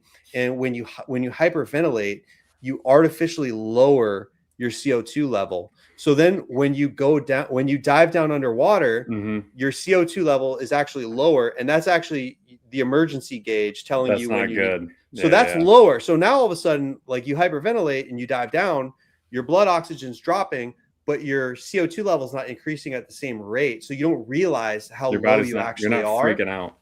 Exactly. Yeah. And so basically you go and then you just black out. And a lot of times what it happens is a lot of times it happens as you surface. So when you go to resurface and you do that exhale, so when you inhale like this, right, you're adding more volume into your body, and you kind of push your blood volume out up in your brain and everything a little bit more. When you exhale, you kind of release a little bit of that blood pressure up here. So it usually happens when people come up and do that exhale after a long dive. They'll exhale, start to breathe, and then they'll just slump over and they're out. And if you have a buddy with you, it's a very easy rescue. They just go over, they tip your head up, and usually they'll take your mask off and blow on your face. And when your body feels the air on your face, you just start breathing again and you're fine. So like it's a very, if you're doing the buddy system like you should, you can rescue from a shallow water blackout. Although you want to make sure it never happens to begin with, but if someone's there with you, you can recover. But like, let's say your buddy is 50 feet away and he doesn't see you pop up, and all of a sudden you black out and now you're face down, you're cooked. It's over. And so that's what happens. And again, it happens more with spearfishing because people are like, you know, you're diving down and you're swimming around a reef and you're like, all right, I gotta get back down there. I gotta go back to that fish. Or like, no, you're down there and you're like, all right, I just want to look under one more ledge, one more coral head. Yeah, exactly. Dude. And so you kind of push yourself too far. So that's what happens with that. That would 100% happen to me. And it totally makes sense. I never thought about the amount of oxygen that's in your blood being the thing that would be a limiting factor. That's insane. Yeah, you would do it. 100% I would. Yeah, I would need a spotter full time. Absolutely. Yeah. Well, the thing is there's classes. So like if you really want to free dive, like you take the free dive class first, and they'll teach you all this stuff that you don't know to do it. Like then you'll know enough to do it safely. So yeah, that's what's up with that. But that's why I don't do it, because I'm out of shape. I'm not that great with it, and I don't think that I'm just kind of mid, you know what I mean? So I'm like, I don't people wouldn't really want to see me doing that, so I just don't do it too much anymore. They're not made at building houseboats, though. Oh, thank you, man. I appreciate it. I just like all the creativity always gets me, and I think seeing people like have an idea in their brain and then make it become a reality is compelling. That's why I can't stop watching those car videos. Like every time one pops up where someone was like, I know exactly how I want to make this, and right now it is a ball of rust, but I'm going to turn this into whatever dream car I had in my brain. That is insane. Yeah. Well, what about, so you guys do a lot of customization on the kayaks and all that, right? Yeah, but it's nothing near the DIY fabrication level that you're doing with all those. Mostly we just, you guys are doing it right though. You're doing the right thing.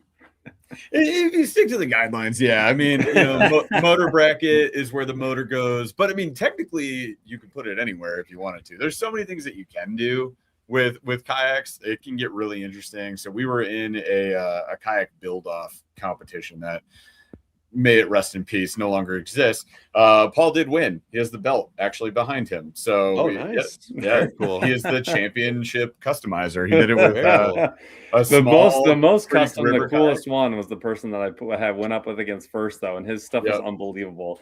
He made air brakes, dude. Yeah, he made air brakes that were activated via voice control. He had a custom DJ spinning foot steering kit. Like he had, it was unbelievable. He has a 3D printer in his house, so a like legit CNC machine in his house. So he had a little more juice going than I did, but his was definitely the most custom for sure, no question. That's wild. That's wild. It's, like it. And what's crazy too is like, because starboard is such a big part of kayak fishing, which just makes sense. You really can't get everything. Like something something Jeff and I have talked about is creating a custom bracket that allows you to use. Somebody came up with this really great foot steering option. I'm like, if you just gave me a couple hours and enough starboard, I could make the exact same. I could adapt this to any product, like literally any product. I mean, if I had a router and a saw, I can literally make anything out of starboard at this point with a multi-tool. So yeah, I mean, like you could literally do anything. And you could, the same way you would like shape fiberglass, you could do the same thing with that starboard. If you really want. And you can weld it too. Yeah, there's it glues really well. Yeah, it bolts together really well. It doesn't glue too well, actually. Like yes, the actual starboard is HDP. It's a high density polyethylene, I think. Yeah. And it like a lot of adhesives don't really stick to it too well. True. Certain ones. Yeah, you have to find the right ones. I've got my choice favorites. Nice. Harbor Freight has the Harbor Freight, by the way. Harbor Freight's got the welder thing. It's just like this heat. It's like a heated tip, and you push the stuff through it. I've seen that before, but. So do you guys have are your kayaks on trailers? Do you truck them? Like, how do you move them around? It depends, right? So like the build that he had that won that competition, that was one that is easily truck loaded, super light. You can walk around with it fully loaded and the battery and the motor. You can just carry it. It was, I think the whole thing was probably was under 100 with that pounds. Motor it's around 100. It was like 90 95. That was just like you could side carry that sucker with everything on that. We did. It made people mad. They're like, use a trailer, use wheels. That's so stupid. I was like, I know, I don't need to. How light it is. Yeah, he's like, do you have a video of that one? Yeah, we did it on Instagram somewhere, but it's yeah, it was interesting. So, but anyways, that's like one of the lighter rigs that we run. And then we've run you get your native kayaks, your native Titan X, your Bonafide XTR. Those get big. Now, I still truckload them. I truckload my New Canoe UMax 13-foot kayak with everything in it. All I do is wet launch and wet load. So I back the truck all the way down, have the bed extender, and I just slide it off. Easy part. Putting it back in, a little more difficult, but I just reach over the bed extender, pull it up to the lip, stand on the truck bed, and just pull it in. And you can get away with that with up to an XTR kind of loaded down. But the way to go for sure, once you start really customizing these kayaks, it's a trailer. So we use Malone trailers. We use their off-road, their Microsport off-road trailer is actually pretty sick. It is a beast. It's got a good suspension on it, good wheels, good hubs. And I mean, dude, we do way over the speed limit you're supposed to do with it, but it handles it well. And then you can take it, like it says, off-road wherever you want to go. And that holds 2 kayaks. So we do a dual Yep. So you do them side by side, and that'll even take like the wide ones. So as wide as I can put the Unlimited, it's one of the widest kayaks out there. It's about 41 inches wide. But you can put two of those side by side, works really well. So what's like where you're fishing or using these kayaks? Is it more like rivers, canals, lakes? Like what are you using them in? Yeah, rivers, lakes, ponds, pretty much. Like I live on a 76-acre lake, very small. And yeah, and I have a boat ramp right down the street there, about a minute. I can walk to it. And then this is our experimental playground. We basically go here with any kayak, inflatable, whatever motors. It's a private lake, so I can like test motors and things on it without worrying about it or registering everything that exists because I'm not going places with it. And then we've got a couple other lakes around us, and rivers are usually we drive like 45 minutes to a river spot, but it's small. Like our rivers that we fish are pretty narrow, pretty choked out. They're really shallow right now, which sucks.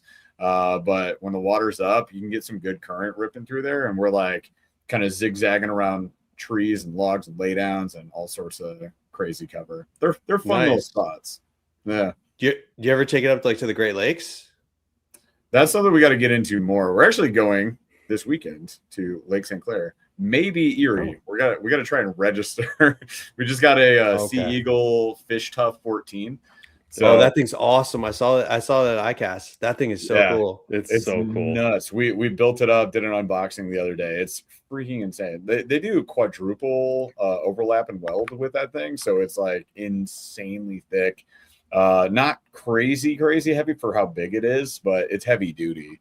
And yeah, we're gonna pop 2 seats in there, and we're throwing the NT 600 from Newport on it. So we'll have an electric 6 horsepower motor. See how fast we can get going. Mostly we'll be fishing St. Clair on the Canada side, and then we may, as long as we get everything taken care of, actually go out on the water. But for the most part, if we can't, we're just kind of doing minimal testing, keeping it close to the shore. Okay, nice. And that lake that's near you, are there boaters on there too, or mostly kayakers? Oh yeah, the scene. We get boats everywhere. Even on my lake, there's actually like one guy owns a wake boat. So I basically use his wake to test stability of kayaks. I'm like, all right, come on, guys, turn around. And then I go sideways into their wake. I'm like, all right, stability, pretty good. And then we've got that other big lake that we just regained. Did you see there was a dude on a foil on that thing? I did. Yeah, dude, he's got a little foil surfboard. So if you guys haven't seen those, they're $5,000 minimum, and they have a little motor, so they get you going, and then as you get more speed, you come up out of the water on a crazy foil. Look them up, trust me, you guys. Yeah, that I actually want to do that for one of my builds. I want to do a John boat with foils on it. So with foils,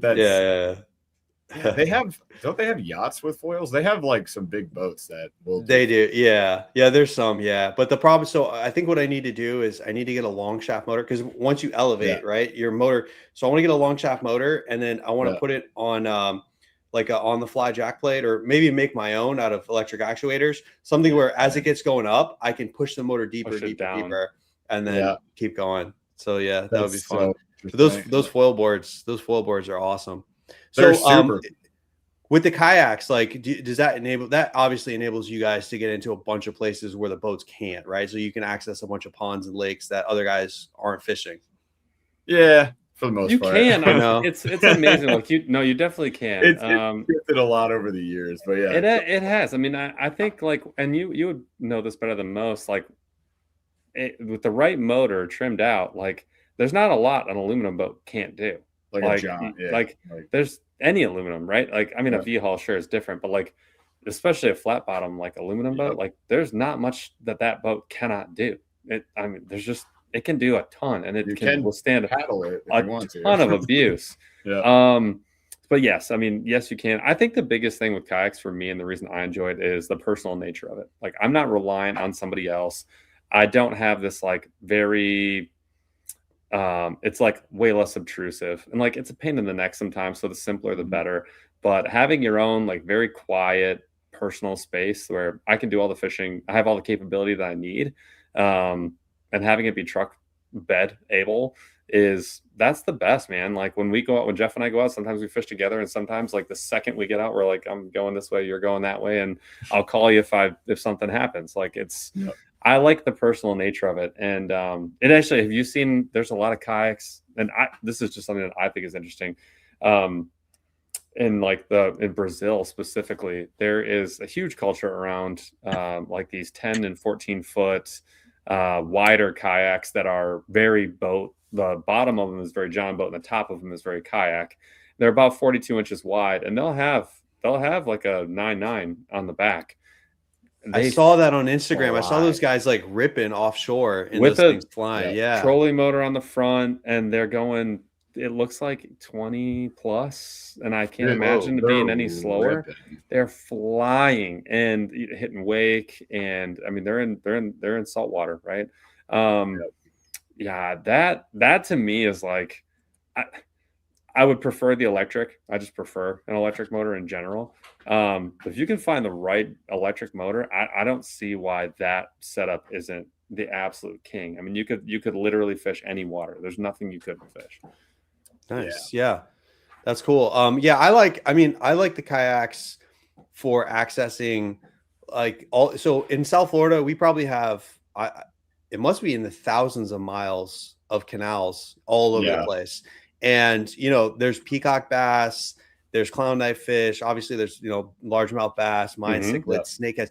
There's all this stuff, and they're just behind people's houses, and you just can't, nobody can get to it, So if you can roll up with the kayak behind Walgreens and pop in the water and go up in the neighborhood, you can you can access all these areas that, people just can't get to, that are loaded with fish. So that's why I like the kayaks and the more so the kayaks for that, because inflatables are kind of annoying. You show up and you're like, hooking the thing up, airing it up and all that stuff. Yeah. But that's really cool. I love the inflatable skiffs. Inflatable skiffs are a cheat code. Like being able to, especially like Jeff and I have both fished off of like the 14 foot, 12.6 size ones. You throw one electric motor on the back, you get someone paddling in the front, and I don't think I've ever had more fun than being an inflatable, like screwing around. Like they're stupid fun. Yeah, they are great these days. I took have you guys saw the Silent North at the show? Yeah. We got on it at the show. That was the first time I got to use it. It's pretty cool. Yeah. So that one, last year I filmed and I talked to the guy. I was like, hey, can you just leave this with me? And so they left it with me, and I rigged up a better transom bracket, and we put a 6-horse motor on that thing, and we took it out the inlet. So I took it out the inlet offshore, and it was a rough day too.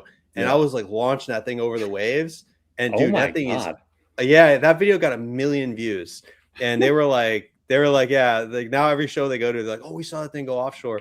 But that thing was unbelievably stable. Like I even nosed it on one, and water came over, and like it didn't. It's air. Just it doesn't matter. Up. Yeah. So the inflatables are awesome. And just the other last week, so after ICAST, we went to Rainbow River. So I don't know if you've ever heard of Rainbow River in Florida. Sounds cool. It's a river, and the whole thing is fed by springs. So there's a state park, and there's these springs, and basically it's like, I don't know what it is, like 50 million gallons an hour. It's like some ridiculous. So this river is crystal clear, and parts of it are like almost 30 feet deep, and you can see straight down to the bottom. Like you're going up this river, and you look down like 30 feet, and you see the bass just like chilling out all over. Like it's amazing. It's so beautiful. But I took up one of the builds I did, I got a jumbo paddleboard from Temu. So it's a 14-foot long paddleboard, and the thing's like almost 5 feet wide. And that build, I built a custom transom bracket that like it had little special tabs that went into like the lifting handles. So it attached really securely. We put a 6-horse motor, and that one we also took out in the ocean.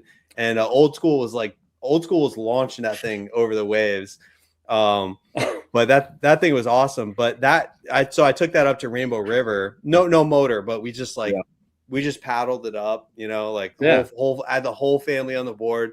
We paddled it up. It was just awesome. So the inflatables are really cool for that. They have come a long way. People are skeptical about inflatables, but it's just like people are like, oh, what if you could stick a fishing hook? It's like, dude, you're not gonna stick the thing with you're not gonna pop it with a fishing hook, bro. Like you're just not going to. You know what I mean? But if you've never been on one, I get it. Yep. Well, the second you get on one, if you've ever felt one of these like double walled, quadruple sealed, like quality inflatables, that's at like either 10 or 15 psi. It's a rock. It's a literal rock. Like you would have to have a 5/0 flipping hook at just the perfect angle, and you would have to like on purpose hammer it into that thing. It won't even catch though. Like it would have to be perfectly wedged in a corner by you, and you would have to pull it perfectly. Like it's not even. It's insane. It's insane how like durable they are. It's wild. Yeah. So I like the inflatables too for that, but the kayaks are cool because again, you just pull up, it's less setup, right? You just slide it out of the truck, push it in the water, you're ready to go.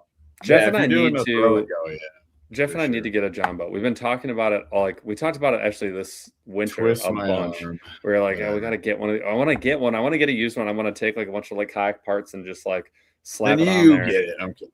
I want to. It would be awesome. There's no reason why we couldn't. Yeah, put the tracks and all that on it. Yeah, I mean, we've got a 6-horse electric that we can throw on. One of these things. Sure do. We could have a 9.9 Honda. I don't know. We should probably figure that out. There you go. Dude, that would be so stupid. Maybe we just buy like a really old Evinrude and like fix it. You know what we could do? We could take trolling motors, different ones, and put them on opposite sides and see which one has more power. Oh, there you go. How have we not tried this? What direction are we going to go? We start at the same time? Okay. And a 3, 2, 1, go. And see which one has more power. Sold. I can expense that. That's an expense. If you guys come down to Florida, like we should probably, talk to Justin or get some. I'm sure you guys have access to kayaks and go offshore. Do some offshore fishing. Absolutely. Yeah. We need to go down there because we need to. One, I need to go try the Keku. I don't know what it's supposed to be. I told him about this before the show, but yeah, continue. We need to do that, and then we need to go fishing with Heath too. So there's actually a long list of people in Florida we need to go hang out with. Yeah. You should meet. Have you met Heath from Yak Tribe? It's more kayak side of things, but Yak Tribe. So I don't know, but there's the one guy I always see him at ICAST. I talk to him. He films for Yak Tribe. Is that the guy? Oh, that's him. It's probably him. His whole family. They're yeah. He's a cool guy. Yeah, he's a cool guy. I've talked to him a few times. Yeah, no, he's awesome, man. He's doing cool things with the community. They just did like some really cool like People's Choice Awards at ICAST, which was a surprise and fun. Yeah, we won an award. That was cool. We were entertaining. That's nice. I love it. Wait, what? Say it again. You guys won? We won the most entertaining kayak angler, but it's two of us. We haven't decided who's the most entertaining of the two of us, but we did win. We won the most entertaining kayak angler award. Oh, cool, man! Congrats. Cool, man. Very cool. That is cool. Thank you. But yeah, awesome, so he's down there, and I don't know, dude. If we make a trip out, if like we could align schedules with people, it would be cool if we could all like meet up, put all the minds together, make some cool content or something. That would be awesome, man. That would be really cool. I just want to go on the jet ski. I also just want to go in the winter when we are colder. Yeah, the winter in Michigan sucks compared to the winter in Florida. Yeah, give us a break. Yeah. Let us have some Florida sunshine. Yeah, man. Yeah, totally. Yeah, I'm gonna have that jet ski fixed. So if you guys want to use it, let's do it. And you have the other one back from Alex because his wife is gonna kick him out. Better get that jet ski out of there, buddy. Yeah, I know. I don't know if mine wants it back yet. No. All right, the jet ski's floating around. We'll handle this. Don't worry, guys. I'm gonna borrow this, Joe, for a time, and then I'll get it back to you eventually. Let's do it. So your audience, is your audience mostly kayak anglers, or what's your audience mix, like? Man, we've got a ton of bank anglers. We got to show some love for the bank anglers. So we do a lot of like rods, reel, tackle storage, lures, of course. So it kind of hits everybody in the fishing industry, and then kayaks is really like a big area that we nerd out on, and we really like. It's kind of surprisingly not that big, but it's getting bigger. Like to this year at ICAST, for example, you probably saw a ton of kayaks. You saw all those kayaks and kayak specific motors that they had on the demo pond. So it was pretty cool to see our little sport kind of growing and doing different things. Some people mad about it still, but they can make their own decisions. I am not mad. I had a lot of fun. It was very enjoyable. Paul, did you have fun on the kayaks? It was really cool. It was cool to see the kayak industry has grown so much, and it was nice to see for the first time in a couple of years some businesses be like, sales are up, not up crazy, but they're up a little bit. But it was good. Nice and most businesses were saying that, so that was good. Yeah, That's good news. So yeah, it's a mixed bag. I mean, I think a lot of folks generally start with like the kayak you got from Tractor Supply. So I said it earlier in the show, like one thing we're definitely focused on this year is we're going to do more budget kayaks. Well, this year and next year, because this year is coming up fast to a close. It's ridiculous. I can't believe it's August. But the Pelican Catch Mode is like a really popular budget-friendly kayak. We'll be testing that out. Lifetime. That was, the one you used, the Tioga, right? We've got their pedal kayak. I think it's called the Renegade coming in. They just made a 2-piece kayak. If you haven't messed with modular kayaks, that could be a fun one for you too. It's a fun thing. I've seen them on Temu actually, so I was thinking about it. Yeah. No, they're out there. We tested the Real Yaks. Recon is the one we had, but Real Yaks makes them where they have the middle section you can add to it. And like jokingly, but mostly seriously, we were like, hey, you could make infinite middle sections. You could make a 27-foot modular. If you wanted to, if one were so inclined to have 14 passengers in a modular. Trolling motor will pull it. Just saying. I mean, come on, we have the technology. You guys should definitely do that, right? Dude, I wonder how many middle sections they would sell us. I'm here for it. I think you should definitely do it just to show off. I'm thinking five is the right number. 5 minimum, 2 seats. You way far forward, me way in the back, so I don't have to be close. Could you imagine having to get up, walk to the back of the kayak, tackle, like walk to the back of the front? It's got like 5 black packs in the middle, like 10 steps to get back. Gotta get my tackle. Be right back. Okay, that's awesome. First of all, I'm writing this down. You should write that idea down. We'll awesome. Contact Real Yaks and make that happen. There you go. Could be fun. I saw an inflatable. It was like I'm not sure if I saw it on Instagram or something. There was an inflatable, and it was like in Norway or something, but it was literally like probably 25 or 30 feet long inflatable. It was like unbelievable. I was like trying to contact them, like, can we get hold of this thing? We would like this. We've got the Megalod. Hold on. I think it's the Megalodon from Isle is their big one. And then Hobie made that Fiesta 4-seater. No. I always wanted that. Jeff, can we set a world record? For modular kayak connections? Longest kayak? I can't see why not. I feel like I could get the phone number from someone at the Guinness Book of World Records, and I feel like maybe we should do this. I feel that like would be, sure. Let's get Real Yaks in on it. They'll send us all the midsections we possibly can need. I think we need a different model. I don't think the Recon does that, but research.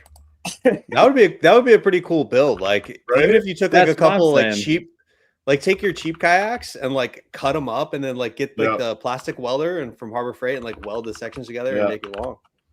I'm blaming Joe for this, you guys. We're going down a little rabbit hole, and I think it's going to be a fun experiment. Oh man, what's Paul looking at? Hold on a minute. All right, he's looking up the middle. We got some competition, guys. We got a little work to do. All right, longest modular kayak, 407-foot 7, assembled from modular segments and paddled by 100 people in Maine. Oh, come on. That would be LL Bean did that one. LL Bean. What? Okay. Traditional stand-up kayaks, transatlantic voyages around 23 feet long for stability and storage. Wow. We can beat that. But is it on YouTube? I haven't seen it yet. I haven't seen the video. That doesn't mean it's real. 407 feet. Yeah, we're definitely doing this. Oh my gosh. This is going to take, it's got to be a new design from Real Yaks, I think. I don't think the middle sections connect to each other. How long are those sections? You think they're 3 feet? I don't know. Oh, we're going to make our own. Screw that. There you 500 feet of plastic. That's all I need. 500 feet. That's it. Light work, baby. That's insane, bro. I think it'll be like it's just a bridge across the river. Just walk across the river. That's a bridge, man. That's it's not even. It's just a bridge. It's not a boat, not even it's a bridge. Not even floating. It's just a bridge. That's so. Just by a boat, people are like 100 people. 100 people paddled it. That's so crazy. That's cool. That's cool. That's wild. What would the turn radius be? Turn radius. The turn radius is however long the river is. We're going straight, brother. We're just going straight. Dude, what? So are you guys like, is your audience like I cast it out? Are you guys? Yeah, you get like 3 weeks of iCast and then you gotta pull. They're like, shut up, stop talking about new stuff that I can't have. Mostly it's the I can't have part of it that is frustrating, which I totally get. Like, I mean, you were there, Joe. Like, I'd love to hear too. Let's jump to that. I'd love to hear kind of what stood out to you at the show, and our audience would love to hear that too, right, guys? But I feel like the biggest issue is you see that cool stuff, and then people show it off, and then it's like everywhere, like in your face, like urchins. And if you like it, it's often not available until potentially next year. And then you're like, okay, cool. Thanks for showing me that. I'll never have this. And that can be frustrating. And then some like the urchin thing, I feel like just people get frustrated because everybody's talking about it. Everybody's using it. And it can get kind of old. It's like, what if every YouTuber currently today was just using green pumpkin stick bait worms, the yum dingers? Like if everybody did that, fishing content gets kind of boring. Okay, I hear you, but it works. Like urchins straight up work. They work really well. Again, I wish they didn't work that well, but they do work really well. Yeah, but well, the thing is, like, it's the tip of the spear, right? So it's like, okay, you see the iCast and people are like, oh, this stuff's expensive. It's like, okay, but give it 3 years. Like, you're gonna be buying it on Amazon for dirt cheap, like this thing was like $30, right? But then like I got like a 4-pack for $10 on Amazon. So it's like the stuff's gonna drop down in price, and it's gonna be available for everybody. And like, now we're looking at like the Mosa hybrid drive kayak and all that. Like in 10 years, that's going to be standard. Like that stuff's going to be all over. So like the whole point of iCast is like you're getting a first look at a lot of the gear, and it may be inaccessible now, but like it's going to be accessible to everybody in the very short future, So I that's why I just don't, people comment on my video like, oh, this product is, why do you need that? Like, don't even go fishing anymore. It's like, okay, that's what people said about the first mechanical reel. They're like, just use your bamboo stick. You know what I mean? It's like, well, now this stuff's standard, right? Think about the bait caster you're using, the technology in that you have a little transmission drive, and it's all that is pretty incredible. And we don't even think twice about it. And like, so a lot of the stuff you see at iCast is going to become the standard, in a short amount of time. And if it's not good, it'll just go away. But that's fine. At least we get to see it. So, I mean, I love iCast is like incredible. Like if you think about it, like it's like, that event, the first off, the thing is so big. It's so massive in there. Huge. And it's all like fishing gear. Like how could you not enjoy like, I guarantee any of the haters who say that, if they had the chance to go there, like their mind would be blown by like the scale of it. You know what I mean? It's as far as the classic, I don't know if you've ever been to Bassmaster Classic. No, I haven't. I would like to go actually, but I haven't been. Dude, you got to go next year. So it's in March. It's like super cool. It's a lot of fun. But that is like the public version of iCast, but also like where they hold it, where they held it this year, because they move it around. Depending on where they hold it, the size obviously is different. This year it was in like 2 buildings on like 4 floors. It was kind of nuts all over the place. But iCast is still bigger than that, which is the crazy part to conceive. Yeah, it's probably not quite twice as big, but almost twice as big. iCast is. Wow. You think, Paul? You think you'd give it twice? I think so. I can lean on twice. Depends on if you mean like number of people or like space, because that I think space and vendors. Space, I don't know if it's twice as big. There were 2 buildings, 3 floors. 2 floors on the one, so it's a lot, but smaller floor spaces. iCast is huge. It is cool. I mean, I agree. I think there's FOMO for sure, and I agree. I think if you put any average YouTube commentator out there, they'd be geeking have a blast, the same as everybody else. Yeah, I don't get stressed about comments nearly like I used to. I don't even know if I ever really used to, but it just cracks me up, and I just that's fine. Yeah. And comments, man. Yeah. And, people don't like that it's not open to the public or whatever, but like it's in, basically there was I think they said 12,000 people there. Like you couldn't open it to the public. There's so many people there. What sucked and so like, Yeah, and you know, basically keep like the quality of the interactions is probably better when it's industry people, and then you know it gives a chance like for you guys and me and to go there and film the stuff and get it They're out all to the watching the world like videos. that. That's what it's for. Yeah, exactly. That's kind of the point. I, And I think every trade show just has a different purpose. Like Bassmaster Classic is a public trade show. That's how it's designed, and that's how For what the it people. delivers. This is designed for businesses. I mean, it's literally like, hey, who wants to have BKK hooks on their next bait? Who wants to have, In-store, this on aerator shelves. in their, in Cabela's Bass Pro, right? I mean, that's what it's for. And then, hey, I'm launching product X next year, whatever it is. So it's a great show. I don't know. No, it's incredible. And this year, like, what stood out to me? Well, so I noticed I watched your stream from last week or maybe 2 weeks ago about you guys really went into detail about like the baits and all that stuff. Oh yeah. I kind of skim over that, and I kind of Sure. skim over like even like the rod. Like I filmed Cast King because like they have an awesome new every year. They have like they had the iReel a couple years ago, and then they had the MGTI last year, and now they had the ALTI or the Kestrel Ultimate with the little flip open bail. The eye guide, like that stuff is pretty cool and new. So I like to film that. Of course, I filmed the Rhino. Like that was very eye catching, like that giant weight on there, and like that. And that combo is only $79. Like that's crazy. That's a really good rod reel combo for $79. So that was like more like generic, like just your traditional fishing stuff that I filmed. But I try to film like stuff that like catches my eye. So like some weird stuff. Like I filmed like that sonar drone. Like that's weird. Like there's a lot of like unique things. I like to try and catch those little things that other people otherwise walk by. Yeah. Did you see the shark drone that they had last year that was dropping bait? Like a mile out. They had a drone that would drag bait a mile out and drop it for you.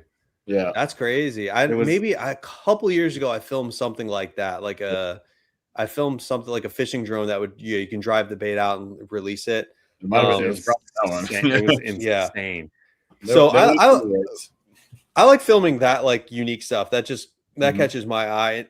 I mean, like obviously every reel manufacturer, like you're going to go there and yes, they have improved, they have the latest and greatest, but really like when you try to explain it, you're like, oh, this has a new ceramic 9-ball bearing and this has this and that. And it's just like, okay, yeah, like you have a good reel. I get it. Yeah. It's just not that interesting. Like same thing with the baits and stuff. It's like, all right, well, this bait has a 1/8 inch longer tail. It's just like, okay, like cool. Definitely a great bait, but it's just not that interesting for me to film. So I try and catch that little bit more unique stuff, but it's getting a little bit tough for me because like I've filmed a lot, this is like the 4th year I filmed. So I'm kind of like, I'm walking around. I'm like, oh, that's really cool. But I already filmed that last year. Like I got to find new stuff. So this year I did focus a little bit more on like some of the category winners. And it's working out good. Like the video's doing well. I think I got 300,000 views on that iCast video already. So pretty good. Like people so I got a good mix of like weird, quirky stuff. And then also, the traditional stuff that, wins awards and people want to see. Yeah. So yeah, that's kind of what I look for when I walk around iCast. I mean, I had my step counter thing.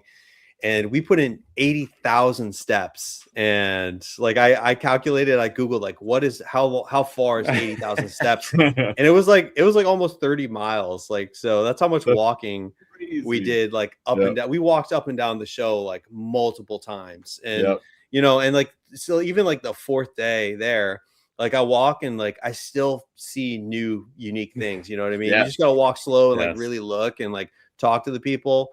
A lot of the vendors there, like it's crazy. A lot of them, like we filmed, was it Mad Cats? Like I don't know if you saw the rods and reels that were all colorful and they glow and everything like that. And like they didn't even have an Instagram. I was like, what are you doing? What are you doing? So, yeah. So some of these people, they're not good about getting the message out, right? So they need like you guys or me to like walk by and be like, hey, what's different about this? Okay, like let's tell everybody, what's unique about these products. So that's what I try and look for is those little hidden gems and whatever. And then also this year I partnered more with iCast officially. Yeah, so you had the fancy hat. Yeah, I got the badge. I got to get in, any backspaces, all hours, all that. That was really helpful. Secret spaces.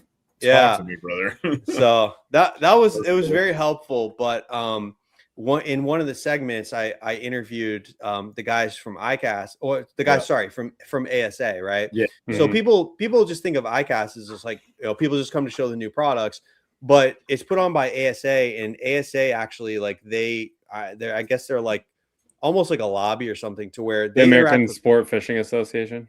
Yeah, exactly. Yeah, American Sport Fishing Association puts on ICAST, right? And everybody there is members and of ASA, and then ASA, basically they have like lawyers, they have people that go, they talk to Congress. Lobbyists. The guy I interviewed, he goes on the Capitol Hill and he talks to Congress, and so we kind of highlighted what they do, right? Because there's constantly, like, developers are trying to take over new land and close it down to fishermen. You've got like different states trying to pass laws like limiting your catch and all this stuff. And so like they're constantly pushing behind. So behind the scenes, like ASA is actually responsible for like keeping fishing open in a lot of areas. And so I didn't really realize that till this year.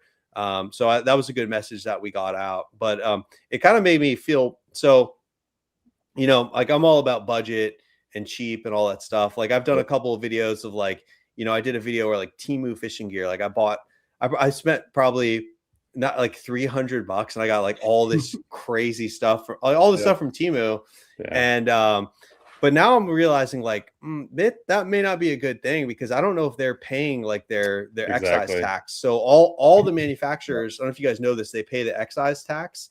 And and that money then goes like, that goes to conservation, restoring fisheries and all that stuff. Yeah. So it's like, there's an incentive like to, at least, so, when you're buying from these reputable manufacturers, you're actually supporting, fishing as a sport, recreational fishing.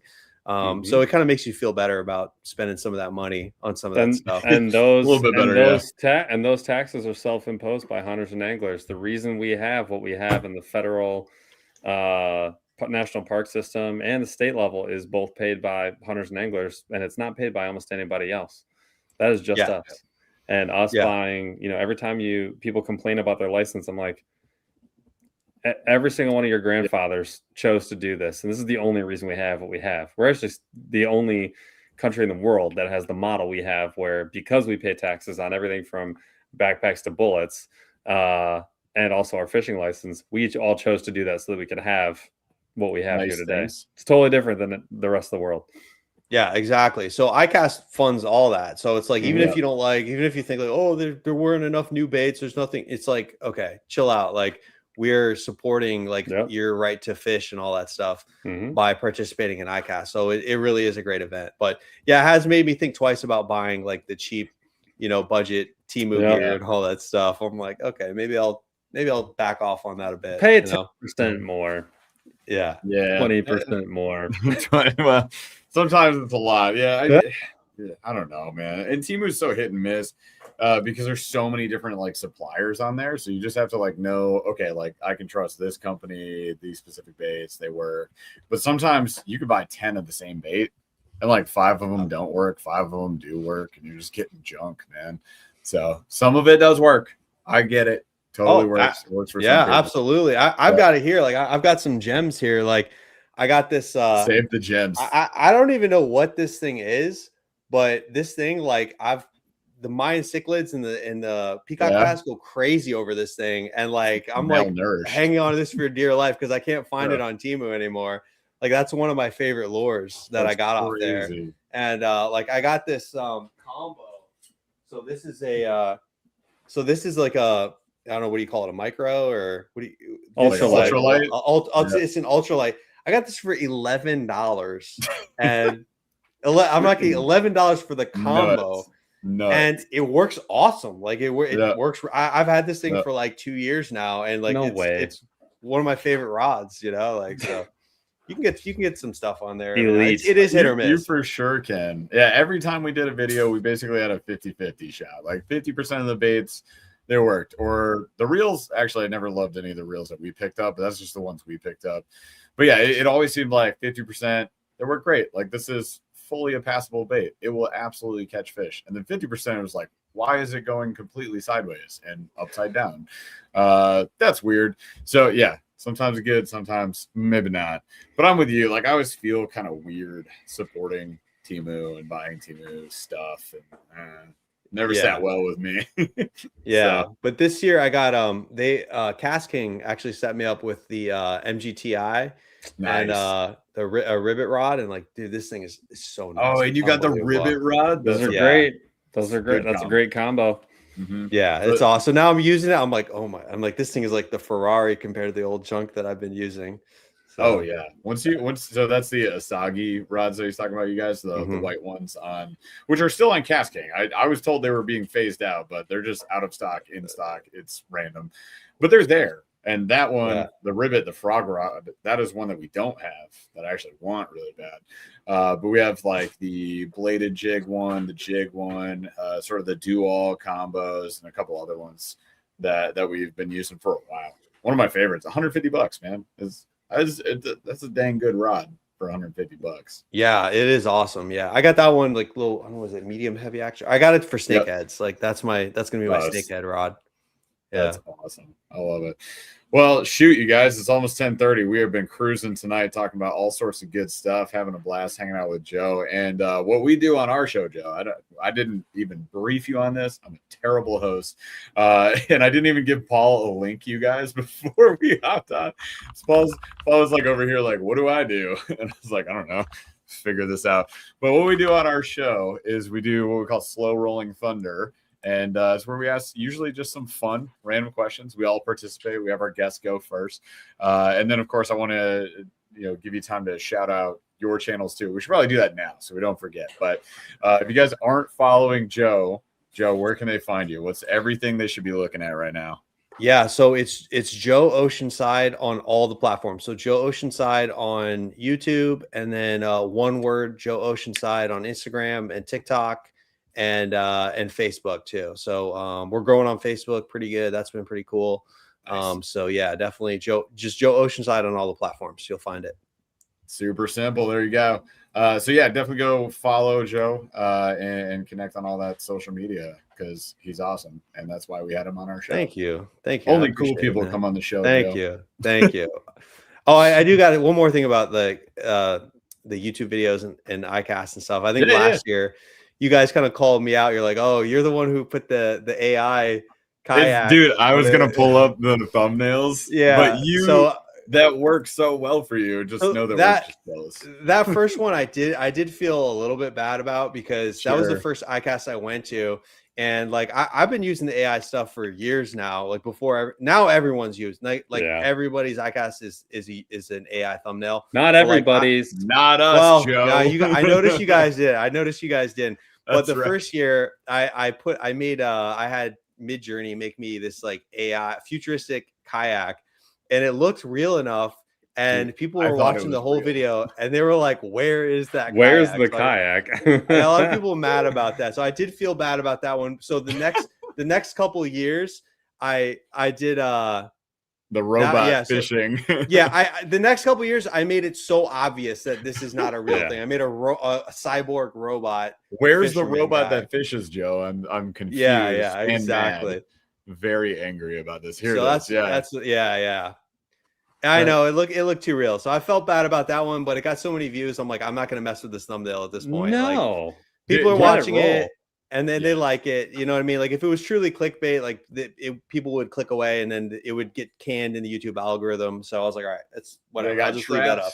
But they enjoyed their trap. Yeah, but I have been doing the AI thumbnails since. The problem about iCast, there's no one single place where you can take a thumbnail photo that encapsulates what the whole thing is. You basically have to do some type of AI thing, and that's what I do. The future of fishing is all the iCast videos. That's the theme of it. But anyway, you called me out. Yeah, that's the first thing you said to be like, oh, you're the guy who did the AI kayak. I was like, oh no. Well, I'm known for good intros. No, totally jealous of the views, man. Also, here's mainly why I called that out, because Paul and I saw that kayak and it reminded us so much of the Apex tier from the Eric Jackson from Jackson Kayaks, because he has an $8,000 fully carbon fiber boat. I don't know if you've seen that. It was a kayak. 10,000. His is it 10K? Yeah, the full 10K. Carbon. His like special rig. It's 10K. So I saw that and I was like, that's not what the freaking tier looked like, is it? Is that it? So you fooled me. And that's why I was like, bro, you this AI. You were so far ahead of the curve. That was crazy. Like at that point, Yeah. I mean, it seemed like it seemed like an AI IT project to have something like that happen. And you were so far ahead of everybody.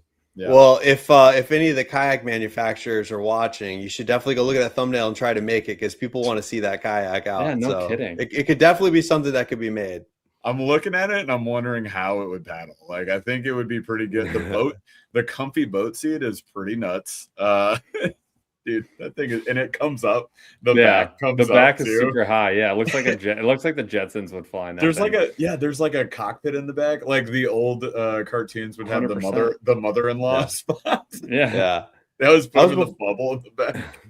That was before ChatGPT. Like now, you can just ChatGPT make it, and it's and now everybody has them. But that one, like I actually had to like pay a good amount of money for that AI image generation and stuff. And now it's just like so easy. Now it's free, and I can do it in 5 seconds. Yeah. So anyway, so world, I'm very sorry about doing that. Please, of all the AI things to happen, I think that's pretty low on the list. Deal with that. All right. The way we end our show, though, our outro, our Midwest goodbye, is we have a couple of questions. They're kind of fun. And these actually apply to all three of us, but they're themed for you. So what build have you done that took you the longest? Like the total amount of time, including all the rest breaks you have to take. Yeah, I would say the last jet ski video I did with the lift up pontoons and all that stuff. Oh yeah. But the reason was because so I bought this jet ski thinking it was better condition than it was, but it had a locked up drive. I had to replace the drive. I had to rebuild the engine. Like it had exhaust, water was spraying out the exhaust. I had to get a guy to weld it. Like, so basically I screwed up and bought a piece of junk that I had to put a lot of time just to get it back to baseline and then do the build on top of that. So that was one of my longest builds. So that was kind of a mistake. So this next time, is that like 6 months?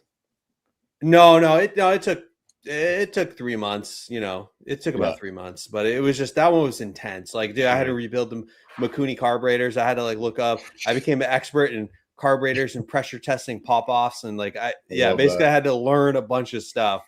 YouTube University to even do that. Yeah, exactly. Became an AI actually. I was constantly chatting with ChatGPT and tell me what to do. Synopsis. What's happening here, dude? 3 months. That's a pretty long build. What about you, Paul? I'll say mine. You're gonna say your basement. It's your basement at the old house. Yeah, that took like a year. That took a year. But I had to take a break on that one too. It's always a break. Usually ordering parts or something. Yeah, that took a year. But I did it all from it was like concrete wall all the way up to fully finished. So yeah, that took a year. That's probably my longest project ever. That sucked. But I liked it. When it was done, I really liked it a lot. I had a custom built BART on there. I had 2 different textured walls. I had handmade sliding doors that I had to make a custom bracket for, so that because they slid away like this, the whole thing slid to one side. They don't really make a bracket like that, so I had to make one. That was pretty rad. Nice. That's what I love about northern houses. You guys have we can't have basements here. I would love to have a man cave basement. That would be so awesome. Basements are nice. You can have what I have. I'm in an outdoor office right now. So there's the woods right there, and right there I have a sliding door. And then this is it. It's 10 by 10. It's all of it. Beautiful. There's an AC unit behind a micro house. Yeah, it's a little he shed. So I would say my longest build is actually what I'm in right now. It's actually one of 2 things. It's probably this or my gym. So when I owned a gym for 6 years in Grand Rapids, Michigan, and there were a few times I moved it 3 times. So there was that too. The moves were always a pain in the butt. But just we do 6x4, 3/4 inch thick horse stall mats. That's the floor.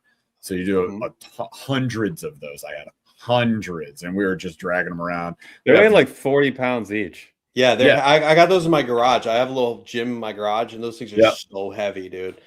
So that explains it. That explains why you're so jacked, man. I saw your videos on Instagram, bro. You were overhead pressing 135. I was like, dude, that's crazy. I got carried around those mats. Jeff will throw that. Yeah. Yeah, That's wild.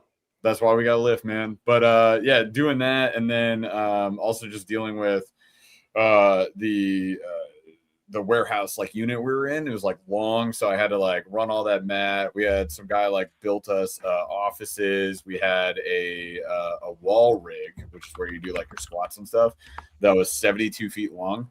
So it was like, I don't know, 6 setups, I think, all the way down, like squat rig, pull-up bars, like all of that all the way through. I had to build some custom like weight plate holders and bar racks and like a million things, right? Like a million things. That one took a long time. This shed that I'm in right now, even though it's prefabricated, came in a billion different boxes, all these different pieces, can't be assembled by one person. They have an assembly team that can go out to you for like $5,000. And I was like, no, I got it. And then over the course of weeks, with multiple helpers, including Paul, who helped me install the sliding door here, we had to do so much work on this thing. And then 3 years later, it fully rotted out. The entire thing had to be replaced. Well, like the interior walls survived, but I had to sand it, like rip the walls off, sand everything, rip out all of the insulation that was rotted. I had a whole video on it on the channel. And then I had to hire a contractor to come out and do siding, actual siding, because it didn't come with actual siding, and then shingle the roof. So now it's like a mini version of my house. Like outside. So just let me build it in the first place. Well, we talked about that, and then I decided I wanted to go the prefab route because it was like wired and everything. It has a breaker box. It's like a little RV that's parked, right? Like, so I was like, this will be good. No, it is sweet though. It's a great spot. I would totally build one. It wouldn't be that bad. I could definitely put one together. If you build it from scratch, it's probably way easier than the process. It honestly probably would be, because I like. Yeah, dude. And anyways, in my head, every time I go there, I'm like, I could do this. I could do this pretty easily. Your town wouldn't let you put it in your yard. Your HOA would have actually, because it matches my HOA, might not be too mad about it. You're like, it's a shed. As long as it's exactly like they wouldn't know the difference. I could totally do that. See, that's like everyone has their thing. Like for me, motors are like, I'm sure I could figure it out. I just don't have the desire for it. And I can do very basic things, but like general engine maintenance, like past like just general stuff, I don't have it. But if it's like turn scrap wood or like build something like finished or do carpentry or like anything like that, I'm here for. If it's like tile related, even electrical now, like I'm obsessed with electrical. I'm good. But motors, I just haven't put time into it. I don't know. Got it. But so the next question, what is your next hobby? Oh man. Well, I did get a 3D printer like a couple months ago. And so I've been using that like on the houseboat. I 3D printed some parts. Nice. So I'm definitely doing some more 3D printing, because that's a whole rabbit hole you can jump in and suck a bunch of time into. Hobby, well, down the road, one of my long-term plans is to get into falconry. Like that looks like that's okay. Yeah.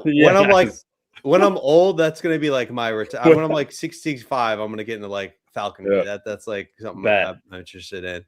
That's so cool. Yeah. Are you gonna actually hunt them? Like, you want to actually take them out hunting? I don't know. I just think it would be awesome to have you know what I mean? A pet falcon, walk around with like a giant falcon with claws or owl. People have owls and all that stuff. Yeah. Oh yeah. You get a job. Awesome. Get a job at a resort in Mexico. They had falcon walking around just to like get rid of all of these scavenging birds, because there's so many scavenging birds. So like everybody eats outside, like it's Mexico, right? So I'm like sitting there eating a taco and a bird's trying to also eat my taco. So it just torches a seagull out of nowhere, 200 miles an hour. It would just this lady just had it on her arm. She'd walk around and she'd spot him and she'd go get that. And she'd like shoot her falcon at him and it would just tear him to pieces. Literal falcon punch. That's what they do. The reason falcons like work so good is because they can fly so much higher than other birds. Their eyesight's super good, and then they're moving so fast the other bird never even sees them. They just literally dive by whatever bird is like 200 miles an hour. Yeah, and you can just have that on your arm. So that's super sick. Jeez. All right, I'm gonna call out a couple of folks real quick because we just had this new member pop up here as well. So this is Marcos DC 9521 joined our membership rank. So cheers to you, my friend. Thank you so much. Appreciate you. We've got OG DeBurley Triple A Hype Man. Can't say that I missed you because I got you there with 10 joules. It says happy poop. These are emojis apparently that you can like have on live streams on YouTube now. It's the simple things in life you got to enjoy, you know. 100%. Love a good happy poop. All right, then we got the Scott Vermonter. You need to change your screen name, my friend. The Scott Vermonter 920, who says, always, as always, gents, enjoying the show. I'm glad you enjoyed it. And then one more. We had one more cast, please. Get it? One more. You did it. All right. Well-deserved award. That was referring back to the Entertainment Awards. Then, member for 11 months, too. So cheers to you. One more cast. We appreciate you, man. All right. Very nice. Did the thing. Now, what's your next hobby, Paul? Do you haven't answered yet? I would want it to be. Timepieces. I would want it to be. It's either going to be. It would be cars. I really want to get a Lexus F-Type, like super bad. It's like one of my favorite cars ever. That, or I definitely want to do voice acting. I want to do it super bad. If I had a bunch of free time, that is what I would try, and that's what I would do with it. It would be so fun. Cool. Nice. I want to narrate like an epic novel. That would be the dream. Or actually, a video game would be cooler. Oh, that's really cool. Right? I want to be like The Last of Us. I want to be one of those characters. Like that would be sick. That's awesome, man. Get on Fiverr, right? You could start, you know. Trust me, I know. Believe me. The last thing I need is another hobby, but if I was going to pick one up, that would be the one I would want to pick up. Very cool. Very cool. Man. Well, we just gained another YouTube member because of Paul's amazing hobby ideas, I think. So John Molnar Nova, appreciate you, man. Thank you, and welcome aboard. He's here for the narration. I mean, I think the members only live on August 11th could just be you narrating a book. Pick your book, man. You got a week. I don't need a week. Good, because you actually have 6 days. All right. What would my hobby be? I don't know. Jeff. I might. I wanted to get into archery for a while. Super fun. A couple years ago, I wanted to go pick up a bow. Probably get a recursive and just really be a awesome human to handle that. I don't know. Like I might mess around with that a little bit. I'm like in the woods, so I mean I can. Yeah, around here. That's funny. I was actually like, remember when like COVID time hit? Oh yeah. And like I had like all my customers like they're like, oh, you can't come to the boat because it's like a liability thing. We have to protect our crew. I had like nothing to do. I was like, so I was like, all right, I'm gonna be an archery guy. So I ordered a recurve and I was like, I'm gonna survive off hunting my own. Like I love that. I got like super into it for like a month and then like I haven't touched it ever since.